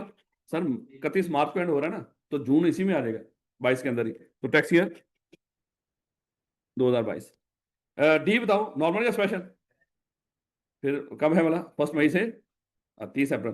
तो ये किससे डिनोट करेंगे? क्योंकि सर वही अभी आ जाना ना, अप्रैल में बैठे हुए, अप्रैल मई और जून, तो साथ ही आ जाएगा। Tax year 2000। आखिरी बताओ, नॉर्मल या स्पेशल? तो किससे डिनोट करेंगे? टैक्स ईयर 2000, क्योंकि नॉर्मल का तो ये देखना है किस कैलेंडर ईयर में एंड होता है। 22 में एंड हो रहा तो 22 में, मुश्किल तो नहीं इसमें।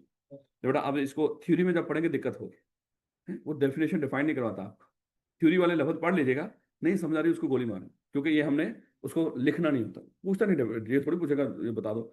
हाँ, अगर पूछना हो तो उसको सादा अल्फाज में आप बता सकते हैं, इस तरह के अल्फाज में उसको समझा सकते हैं, लेकिन अगर बहुत अच्छा रटा है तो रट लेना। ले बेटा, अब जरा पढ़ लो इसको। नॉर्मल टैक्स ईयर क्या होता है बोला? Normal tax year is a period of 12, भाई 12 महीने से कम तो नहीं होगा, लेकिन ये हमेशा कब एंड होगा? 30 डे ऑफ जून, यानी कि नॉर्मल टैक्स ईयर की निशानी क्या है? ये 30 जून को एंड होता है, end is denoted by the calendar year in which the said date fall, यानी कि 30 जून जिस कैलेंडर ईयर में फॉल करेगा। ऐसे ही बड़ा कोई दिक्कत? उसके बाद कहता है कि स्पेशल टैक्स ईयर क्या है? हमने कहा था कि कोई भी, अब मान लो कोई भी है, कोई भी है, कोई भी है।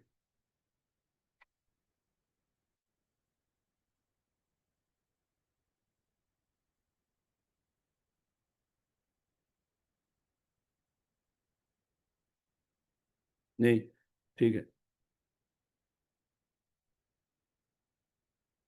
नॉर्मल या स्पेशल? किससे डिनोट करेंगे इसको? टैक्स ईयर 2000 था, समझ आ रही है ना इसका मतलब? अब जरा इसको देखना, रीड करते हैं। कहता है कि where person income year is different from the normal tax year, अब ये नॉर्मल तो है नहीं, उससे डिफरेंट है। Or where by an order a person has been allowed by the commissioner to use a 12 months period different from the normal tax year. तो जाहिर बात है कि मेरे बच्चे, ये मोस्टली किस वजह से अलाउ होता है? जब आप कमिश्नर को अप्लाई करते हैं तो कमिश्नर आपको इजाजत दे देता है, ठीक है सर आप नॉर्मल के अलावा कोई और टैक्स ईयर यूज कर लें, different from normal tax year, such income year और such period shall be that person special tax year. यानी कि अभी तक कोई सादी बात बताई उसने, यानी कि नॉर्मल टैक्स ईयर के अलावा कोई और 12 महीने यूज कर रहे हो तो उसको क्या बोलते हैं, स्पेशल टैक्स ईयर। रौला ही इसके डिनोट करने का, उसकी समझ आना थोड़ा सा मुश्किल है। कहता है and shall be denoted by the calendar year. देखो हमने कहा था कि इसको किससे डिनोट करना है, इसके बाद 30 जून जिस कैलेंडर ईयर में आ रहा है, और वो किस कैलेंडर ईयर में आ रहा है, 2027 में, ऐसे ना बच्चे। तो कहता है इसको भी आपने डिनोट किसके लिहाज से करना है, कैलेंडर ईयर के लिहाज से। Relevant to the normal tax year in with the closing date of the special tax year falls. यानी कि जिस स्पेशल टैक्स ईयर में ये क्लोजिंग डेट फॉल कर रही है, यहां पे हमारी क्लोजिंग डेट कहां पे फॉल कर रही है, इसको कहता है कि इस स्पेशल टैक्स ईयर को आप डिनोट किससे करेंगे, कैलेंडर ईयर के लिहाज से, जिसमें जो नॉर्मल टैक्स ईयर अगर होता जिसमें जाके उसकी आखिरी तारीख फॉल करनी थी, लेकिन यहाँ पे तो फॉल कर नहीं सकती आप, क्योंकि 30 नवंबर 2026 है। तो ये कहां पे जाके फॉल कर रही होगी, 2027 के अंदर, क्योंकि उसके बाद अगर नॉर्मल होता तो 27 में ही जाना था। नहीं, मैं इसलिए कह रहा हूँ इन अल्फाजों को मारना गोली में कोई दिक्कत नहीं, बस आपको समझ आनी चाहिए कि कैलेंडर जो स्पेशल टैक्स ईयर किससे डिनोट करते हैं, जब स्पेशल टैक्स ईयर की आखिरी तारीख हो उसके बाद 30 जून के बाद है, बस रौला मकाओ, जो मर्जी लिख रहा हो हमें इससे कोई लेना देना, क्योंकि लीगल वर्डिंग मेरे बच्चे ऐसे ही होती है। तो बेटा उसके बाद ना देखना कहते स्पेशल टैक्स ईयर किसको कहते हैं, मैंने ये तो हमें करनी नहीं है। The board has authority to prescribe any special tax year in respect of particular class of tax payer. अच्छा, ये मेरे बच्चे मोस्टली तो बोर्ड ही डिसाइड करता है कि हमारा टैक्स ईयर कौन सा होना चाहिए। तो शुरू के अंदर ही अगर हमने कोई कंपनी बनाने जा रहे हैं, कोई कारोबार शुरू करने जा रहे हैं, तो शुरू के अंदर ही हम कमिश्नर को कह देते हैं सर ये हमारा कारोबार, जैसे कुछ ये कारोबार है, अगर ये कारोबार शुरू करने जा रहे हो ना, तो इस कारोबार के मालिक शुरू में ही, यानी कंपनी चलाने वाले शुरू में जाके एफबीआर को बता देते हैं सर हमें जो सूट करता है वो नॉर्मल टैक्स ईयर सूट नहीं करता। जैसे जितने भी मैन्युफैक्चरर हैं शुगर के, वो जाके शुरू में बता देते हैं सर हमारा जो टैक्स ईयर हमें सूट करता है वो सीजन के लिहाज से, क्रशिंग है जो सीजन होता है उस लिहाज से, वो कहते हैं 1 अक्टूबर से 30 सितंबर है। तो जितने शुगर वाले हों उनको ये टैक्स ईयर नॉर्मल जो अलॉट कर दिया जाता है। अब ये उनका नॉर्मल टैक्स ईयर नहीं है, इसके बाद शुगर वाले हमेशा किसके साथ चल रहे होते हैं, मोस्टली स्पेशल के साथ, नॉर्मल वही है जो आपने। इसी तरह कहता है कि जितने भी एक्सपोर्ट करते हैं राइस को, सारे लोग जो राइस एक्सपोर्ट करते हैं उनका जो वो है टैक्स ईयर है, वो कहता है वो कौन सा होगा, 1 जनवरी से 31 दिसंबर। ये स्पेशल है ये नॉर्मल है, ये भी स्पेशल है। इसी तरह जितने बैंक हैं पाकिस्तान में, अक्सर आपने देखा होगा 31 दिसंबर क्लोजिंग होता है, तो मेरे बच्चे वो 1 जनवरी से 31 दिसंबर तक चलते हैं बैंक। तो ये ऐसे कारोबार उसे बता रहा है, कहता है कि the board has authority to prescribe any special tax year. Board ने देखना होता है कि हमें कौन सा टैक्स ईयर सूट करता है। तो इन सेक्टर्स में काम करने वाले बोर्ड को पता होता है हमें जो टैक्स ईयर सूट करते हैं वो ये वाले हैं, इसलिए वो शुरू में जाके वहां पे अप्लाई कर देते हैं एफबीआर में कि सर ये हम बैंक खोलने जा रहे हैं, तो जारी बात आपको बताइए कौन सा टैक्स ईयर हो, तो फॉलो करते हैं 1 जनवरी से 31 दिसंबर, तो सर हम अलाउ करते हैं। कहता है कि for example in respect of certain classes, वो कहता है कि फॉर्मिंग प्रेस्क्राइब किया होता है बोर्ड ने, special tax year person using a special tax year may apply in writing to the commissioner to allow him to use normal tax year and the commissioner may by an order allow him to use normal. यानी कि मतलब special पे चल रहा हो किसी वजह से, वो कहता है कि अगर नहीं मुझे स्पेशल या मुझे दोबारा नॉर्मल पे चले जाना चाहिए, तो वो कहता है कि खुद ब खुद नहीं कर लेगा, उसको इन राइटिंग अप्लाई करना पड़ेगा किसके पास, कमिश्नर के पास। तो फिर कमिश्नर उसको इजाजत देगा, ठीक है सर आप दोबारा नॉर्मल पे जा सकते हो। इसी तरह अगर नॉर्मल से स्पेशल पे जाना है तो फिर मेरे बच्चे क्या करना पड़ेगा, उसी तरह किसको अप्लाई करोगे, इन राइटिंग कमिश्नर को। लेकिन वहां पे आपको क्या करना पड़ेगा, अच्छा देखो क्या कहते हैं, सुबह का भूला शाम को वापस आ जाए तो उसको भूला नहीं कहते। यहां पे उसने कहीं नहीं लिखा, कहता है अगर कोई बंदा स्पेशल यूज कर रहा था वापस नॉर्मल पे आना चाहे अप्लाई कर दे, मजबूरी दिखाने की जरूरत नहीं है। सुबह का भूला शाम को वापस आ गया, मोस्ट वेलकम, आ जाओ भैया, बस अप्लाई कर दो तो कमिश्नर आपको अलाउ कर देगा स्पेशल से वापस नॉर्मल की तरफ। लेकिन अगर आपने नॉर्मल से स्पेशल पे जाना तो फिर पापड़ बेलने पड़ेंगे, आप घर छोड़ के जा रहे हैं, इतनी जल्दी आसानी से इजाजत थोड़ी मिलेगी। जैसे घर वाले जब आप यहाँ पे आ रहे थे पढ़ने के लिए, क्या हम फिजिकल वहां पे पढ़ेंगे, घर वालों ने बड़ा कहा कि भैया ऑनलाइन है, कोशिश करो ऑनलाइन मैनेज कर लो, लाना कर लो। हम्म। लेकिन अगर आप अब देखो घर जब आप आए तो घर वालों को बड़ा कॉन्फिडेंस में लिया, मजबूरी दिखाई, नहीं पढ़ा जाता, आप सारा दिन दही लेने भेज देते हो, फलाना नहीं पढ़ा जाता, नीचे लड़ रहे होते हो, सारा खराब कर देते हो, लड़ाई आपस में होती है, इंटरनेट क्या बंद करते हो, हैं? तो जो भी। लेकिन अगर अज्यूम कर लो कि आप जब आप यहाँ पे हॉस्टल में आए तो आप पापड़ बेल के आए, लेकिन दोबारा हॉस्टल से वापस आएंगे ना, वेलकम पत्र वापस आ गए, तुम क्या है ना कर के पढ़ना, सेम यहां पर भी होगा। यानी कि नॉर्मल से स्पेशल पे जाएंगे तो दिक्कत है, स्पेशल से वापस नॉर्मल पे आएंगे तो मोस्ट वेलकम, बस लिख कर अप्लाई कर, नहीं किस बारे के लम्बी आ जाए, ये हॉस्टल से वापस घर नहीं जा रहे, जो भी है टैक्स ईयर है। तो क्या कहते हैं, the commission shall grant permission only if the person has shown a compelling need to use special tax year. यानी कि अगर आपने नॉर्मल से स्पेशल की तरफ जाना है तो फिर क्या करनी पड़ेगी, मजबूरी दिखानी पड़ेगी, कंपेलिंग नीड। और मैंने आपको बताया कि मजबूरी क्या हो सकती है कि हमें किसी ने अक्वायर कर लिया हो, उसका साल कुछ और हो, हमारा साल कुछ और हो। अब हमारी होल्डिंग का साल कुछ और हो सब्सिडरी का, तो अक्सर हमें वहां पे कंपनी लॉ में पढ़ेंगे कि हम अप्लाई करके दोनों के सालों को कोइंसाइड कर लेते हैं। जब आपस में फाइनेंशियल कोइंसाइड हो रहे होंगे, साथ ही हम किसको कोइंसाइड कर लेते हैं? टैक्स ईयर को भी। तो कमिश्नर को भी अप्लाई कर देते हैं, सर वो उधर से कर रहे हैं ट्रांसफर, तो इधर भी मजबूरी है सर, काम चल नहीं सकता ऐसा। वो कहेगा जेन्युइन मसला है, आपको अलाउ करते हैं।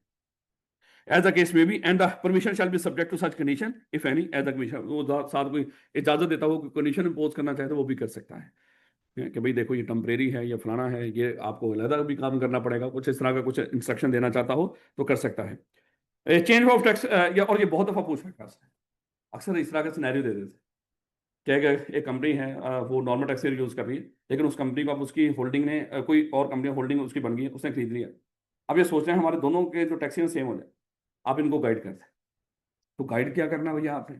तो यही पूछ रहा होगा ना आपको। अब आपने टैक्सी चेंज करना है, और कहां से कहां पे जाना चाह रहे हो? नॉर्मल से किसी और पे जाना चाह रहे हैं, तो क्या करोगे? इन राइटिंग आप कमिश्नर को अप्लाई करेंगे, क्या खाली अप्लाई करेंगे या उसमें कोई मजबूरी भी दिखाएंगे? कंपेलिंग नीड दिखाएंगे, उसमें ये लफ्ज लिखा हुआ वो पढ़े, मेरे बच्चे को पढ़ना चाहेगा कि मुझे कंपेलिंग नीड, बच्चे ने कहीं पे लिखा है लफ्ज, वहां पे मजबूरी नहीं लिखना। क्योंकि आजकल वो मैसेज लिख लिख के ना, माशाल्लाह, वहां पे भी इंग्लिश में मजबूरी लिख रहे होते हैं, कहीं वहां पे मजबूरी लिखी है। कहता है कि change from tax from normal to special या vice versa granted by the commissioner is subject to withdrawal if in his opinion is no longer feasible but not unless the person has been provided।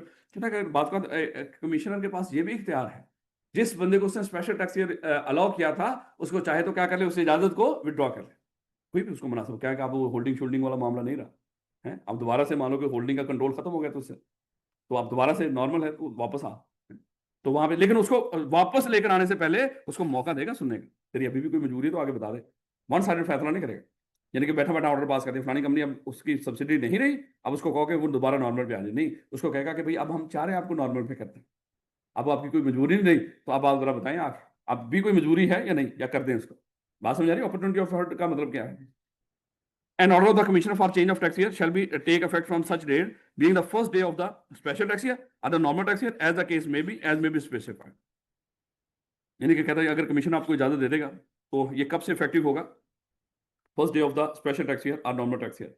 यानी कि जो भी उसका जो बनता होगा, जो टेन्योर होगा, उसके बाद जो भी उसका पहला दिन, जस्ट एग्जांपल जैसे अभी हमने डिस्कस किया, हमने 1 जुलाई को हमारा नॉर्मल टैक्स ईयर एंड हो रहा था, हमने उसको क्या बोला? हमने कहा कि सर कहाँ से वो कर दो, हमें अलाउ कर दो स्पेशल टैक्स ईयर, कौन सा बोला? 1 जनवरी से 31 दिसंबर। तो फिर अब वो कहां से शुरू होगा स्पेशल टैक्स ईयर? जिस दिन 1 जनवरी आएगा। नहीं ना समझे? दोबारा बताओ, हमारी क्लास कितने बजे तक है? आज मेरा ख्याल है कि वो टारगेट मीट नहीं होगा, सिर्फ टैक्स ईयर पे खत्म होगा इंशाल्लाह कल, लेकिन कल कोशिश करना कि आई कैप की किताबें, आई कैप की किताब रख, एक एक लफ्ज पढ़ेंगे, एक लफ्ज नहीं छुड़वाऊंगा। जब हर चीज़ आपको पढ़ा दी जाएगी, जब लिखना हो तो थोड़ा सा मुश्किल लैंग्वेज है, नो डाउट। अगर आप कोई और किताब, क्योंकि इसके कौन से एमसीक्यूज आने हैं, कोई और किताब इस्तेमाल करनी तो कर लो, कोई दिक्कत नहीं इसमें। लेकिन जब पढ़ा दिया जाएगा सारा, तो अपने अल्फाजों में चाहे लिख दीजिएगा, पता तो चल ही जाता है। तो इतना तो क्योंकि एक टीचर ने पहले नोट्स बनाए तो थोड़ा सा कम किया होता है सिलेबस, माशाल्लाह, फिर आप जब लिखते हो मजीद थोड़ा सा कम कर देते, तो बेहतर नहीं वो जो टीचर वाले नोट्स आप जाके पेपर में खुद बना रहे हैं। खैर वापस हूँ, तो बेटा नॉर्मल टैक्स ईयर क्या है? 1 जुलाई से 1 जुलाई 2025 से 30 जून 2026। टैक्स ईयर कौन सा है? 26, ऐसे ही मेरा हमने उसको कहा था जब जैसे ही ये खत्म हुआ, या उससे पहले अप्लाई कर दिया होगा, ये लाजमी खत्म होने पे अप्लाई करना है, हमने पहले अप्लाई करके रखा था, सर हमें ये सूट नहीं कर रहा, हमें कौन सा कर दो? 1 जनवरी से 31 दिसंबर कर दो सर। उन्होंने मान लिया इस बात, कंपेलिंग नीड दिखाई, उन्होंने मान लिया। अब हमारा जो स्पेशल टैक्स ईयर है वो शुरू कहां से होगा? जिस दिन वो टैक्स ईयर का दिन होगा। अब अल्फाज पहले देखो, कहता कि an order of the commission for change of tax year, जो उसने ऑर्डर दिया ना आपको, ठीक है चेंज कर लो, shall take effect from such date, वो उस दिन इफेक्टिव होगा, उस दिन से एप्लीकेबल होगा, being the first day of the special tax year, जो हमारे स्पेशल टैक्स ईयर का पहला दिन होगा, उस दिन से इफेक्टिव होगा। यानी कि उसी दिन से आगे कर लो, 1 जनवरी थोड़ी है ये अभी। परमिशन आपको पहले मिल गई, आपने अप्लाई कर दिया था उसको, उसने कहा कि ठीक है 1 जनवरी से 31 दिसंबर कर लो, क्या उसी दिन से ऑर्डर अप्लाई कर दें? ठीक है, ऑर्डर आपको मिल गया, आपको इजाजत मिल गई, लेकिन इफेक्टिव कब होगा, एप्लीकेबल कब होगा? जिस दिन वो स्पेशल टैक्स ईयर का पहला दिन आएगा। और वो कौन सा वाला? 1 जनवरी। बात समझ आ रही है कि नहीं? थोड़ी बहुत। एज अ केस में भी, एज में भी स्पेसिफाइड इन ऑर्डर। और फिर तो उस दिन एप्लीकेबल होगा, तो बीच के इस टाइम ड्यूरेशन का क्या करना है? हाँ, ये हमारा ट्रांजिशन टैक्स ईयर होगा, माफ इसको भी नहीं करेंगे, और इसका नाम भी टैक्स ईयर रखते हैं। अब इसके हम इसकी रिटर्न फाइल करेंगे। इसके बाद वो कहेगा भैया इसका भी दो, इसकी भी, पूरे जिस तरह हम साल का होता है ना, साल की रिटर्न फाइल करते हैं, ये ट्रांजिशन की उसी तरह रिटर्न फाइल करेंगे, सारा हिसाब किताब जमा कराएंगे, और इसका भी फिर हिसाब किताब जमा कराएंगे, फिर ये नॉर्मल हो जाएगा। फिर नॉर्मल मतलब स्पेशल, ये चलता रहेगा इस तरह सीधा। लेकिन हाँ, इसका भी टैक्स रिटर्न फाइल करेंगे, इसका भी, इसका भी। बात समझ आ रही है? A person dissatisfied with order में फाइल, अच्छा बात का तो होता है कमिश्नर उसको इजाजत नहीं देता, या उसको ऐसी कंडीशन लगा देता है जिससे वो कहता है कि फिर ना ही समझा, ऐसी कंडीशन लगा दी उसने। तो अगर आपको कमिश्नर के फैसले से आप खुश ना हो, तो कमिश्नर के ऊपर एक बड़ा बंदा बैठा हुआ, उसको एफबीआर कहते हैं। कहता है कि पर्सन डिससेटिस्फाइड विद ऑर्डर में file review application with the board. Board का मतलब यहाँ पे बोर्ड ऑफ डायरेक्टर नहीं होगा, अगेन हम सी लॉ भी पढ़ रहे होंगे साथ साथ। वहां पे जहां पे लफज बोर्ड आएगा, इसका मतलब बोर्ड ऑफ डायरेक्टर। लेकिन यहाँ पे टेक्स्ट में जहां पे लफज बोर्ड आएगा, उसका मतलब क्या होगा? FBR, federal board of revenue. कह रहा है कि the decision of the commission at the time of granting permission for a special action withdrawal of the same and the decision by the board on such application shall be final. यानी कि जहां पे हमें लग रहा हो कि जहां पे उसने परमिशन देके विड्रॉ कर ली हो, या परमिशन दे ना रहा हो, या परमिशन दे रहा हो ऐसी कंडीशन लगा रहा हो जो हमें वैसे मुनासिब ना हो, तो हम कहां पे जाके अपील कर सकते हैं? एफबीआर। लेकिन एफबीआर का फिर जो फैसला होगा वो फाइनल होगा, आप किसी कोर्ट में जाके अपील नहीं कर सकते, उसके ऊपर नहीं जाना आपने इस मामले में। लेकिन कुछ और मामला होंगे, पढ़ेंगे उसमें, चैप्टर 14, 15, 16 के अंदर कुछ ऐसे ट्रिब्यूनल बने होते हैं जहां पे जाके अपील कर सकते हैं। लेकिन फिलहाल इस मामले में, टैक्स ईयर के मामले में, आपके पास कमिश्नर के फैसले के बाद कौन सा ऑप्शन है? एफबीआर। और उसका जो भी फैसला वो फाइनल है, उसके फैसले के खिलाफ कहीं पे अपील नहीं कर सकते। कोई दिक्कत? ये हमने वैसे पढ़ लिया, बस रीड करना है मेरे। ट्रांजिशन टैक्स ईयर क्या था वाला? मादद के साथ, क्योंकि अभी हमारे पास वैसे 2-3 मिनट ऊपर चले गए। हमने कहा था 1 जुलाई 2020 से 30 जून 2021 चले गए, 1 जनवरी से 31 दिसंबर 2022 और 2022, ऐसे ही। हमने कहा था कि जिस दिन हमारा नॉर्मल टैक्स ईयर, जब अगर हमने चेंज की इजाजत मिल गई है, जिस दिन हमारा नॉर्मल टैक्स ईयर का एंड हुआ था, उसका अगला दिन, और वो कौन सा वाला?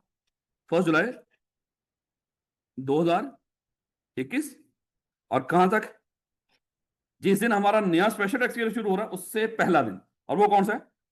31 दिसंबर 2021, ऐसे ही। ये जो टाइम ड्यूरेशन है, इसको क्या बोलेंगे? Transition tax year. कह रहा है कि where the tax year of a person change as a result of an order by the commissioner. अगर आपको इजाजत मिल गई है वो, और नॉर्मल से स्पेशल की तरफ, income tax either from the normal tax year to special, या वाइस वर्सा। यानी कि नॉर्मल टू स्पेशल, या स्पेशल टू नॉर्मल, या special to special. The period between the end of the last tax year, the period between the end of the last tax year, जो हमारा normal था या special था, जिसमें हम change होने जा रहे हैं, उसके एंड से, द नॉर्मल टैक्स ईयर और स्पेशल टैक्स ईयर और vice versa, the period between the end of the last tax year, जब यहां से एंड हुआ था, ये 1 जुलाई से शुरू हुआ, प्रियोर टू द चेंज, जिस दिन हमारा चेंज हुआ उससे एक दिन पहले, ये जो टाइम ड्यूरेशन होगा। And the date on which the change tax year commence shall be treated as transition tax year. मुश्किल तो नहीं? वैसे तो मैं कह रहा हूँ कि कॉन्सेप्ट नहीं हमें पता होना चाहिए कि कहाँ बीच में क्या आ रहा है, जब नॉर्मल, जब चेंज हो रहा होगा। तो ट्रांजिशन टैक्स ईयर तभी आता है जब कहीं से चेंज हो रहा हो, टैक्स ईयर चेंज हो रहा हो। अगर टैक्स ईयर चेंज नहीं हो रहा, तो कभी भी बीच में ट्रांजिशनल नहीं आता। यानी कि एक टैक्स ईयर से दूसरे टैक्स ईयर पे जाते हुए ही, और मेरे से ये ट्रांजिशन टैक्स, और इसको कैसे डिनोट करते हैं, मेरा ख्याल पता चलेगा। Normal tax of ABC limited was period from 1 जुलाई से 31 जून, और अब उन्होंने एप्लीकेशन दी है कि उसको क्या कहते हैं, हम अडॉप्ट करना चाहते हैं 30 सितंबर ईच ईयर। यानी कि कौन सा रखना चाह रहे हैं? 1 अगस्त से 30 सितंबर। पहले कौन सा था बोला? 1 जुलाई से 30 जून। अब मेरे बच्चे 30 जून को जब एंड हुआ, तो उससे अगला दिन कौन सा होगा? 1 जुलाई, 1 जुलाई दो, चलो 2000, मान लो 2021, ऐसे ही। और इनका अब शुरू कहां से होना बोला? एंड 30 सितंबर को हो रहा, तो शुरू कब हो रहा होगा? ऐसे, तो इसका मतलब 30 सितंबर, 30 सितंबर 2021 ही हमारा क्या है, वो ट्रांजिशन टैक्स ईयर, ऐसे ही ना, क्योंकि 1 अक्टूबर से तो नया साल शुरू हो जाना। Yes sir. उससे बिल्कुल पहला दिन कौन सा है, 1 अक्टूबर से 30 सितंबर। बात समझ आ रही, ये जो 3 महीने हैं, ये हमारे क्या है, ट्रांजिशन टैक्स ईयर। इसको आपने पूरा साल ट्रीट करना है ट्रांजिशन टैक्स के, इसके लिए रिटर्न अलहदा फाइल करेंगे। ये एक्सरसाइज हमने कर ली, बाकी इंशाल्लाह कल डिस्कस करेंगे। थोड़ा सा भी टाइम मेरे बच्चे, ये रहेगा तकरीबन कोई 5 जुलाई तक ये टाइम रहेगा इसका। उसके बाद अगर हम सब लोग आपस में मुतफिक होंगे, हाँ, अगर मुतफिक होंगे, हम इस टाइम को उठा के ले जाएंगे तकरीबन कोई 10-11 बजे। लेकिन अगर आप लोग मुतफिक होंगे, कहीं और कोई क्लैश नहीं आ रहा होगा, तो तकरीबन कोई 1.5 पौने 2 घंटे की क्लास तो सुकून से, मैं कह रहा हूँ कि इंशाल्लाह जब आप यहीं पे पढ़ रहे होंगे ना, कोशिश होगी इसकी भी मोस्टली चीज़ें आपको यहीं पे याद जरूर बने। तो थोड़े एक दिन इसको ज़रा भुगत लें, ये 15 दिन, 14-15 दिन, उसके बाद इंशाल्लाह इस टाइम को चेंज कर लेंगे। लेकिन अगर कोई क्लैश ना हुआ, क्लैश हुआ तो कोई मसला नहीं, फिर अल्लाह खैर सला, 45 क्लासें हैं तो इसी तरह से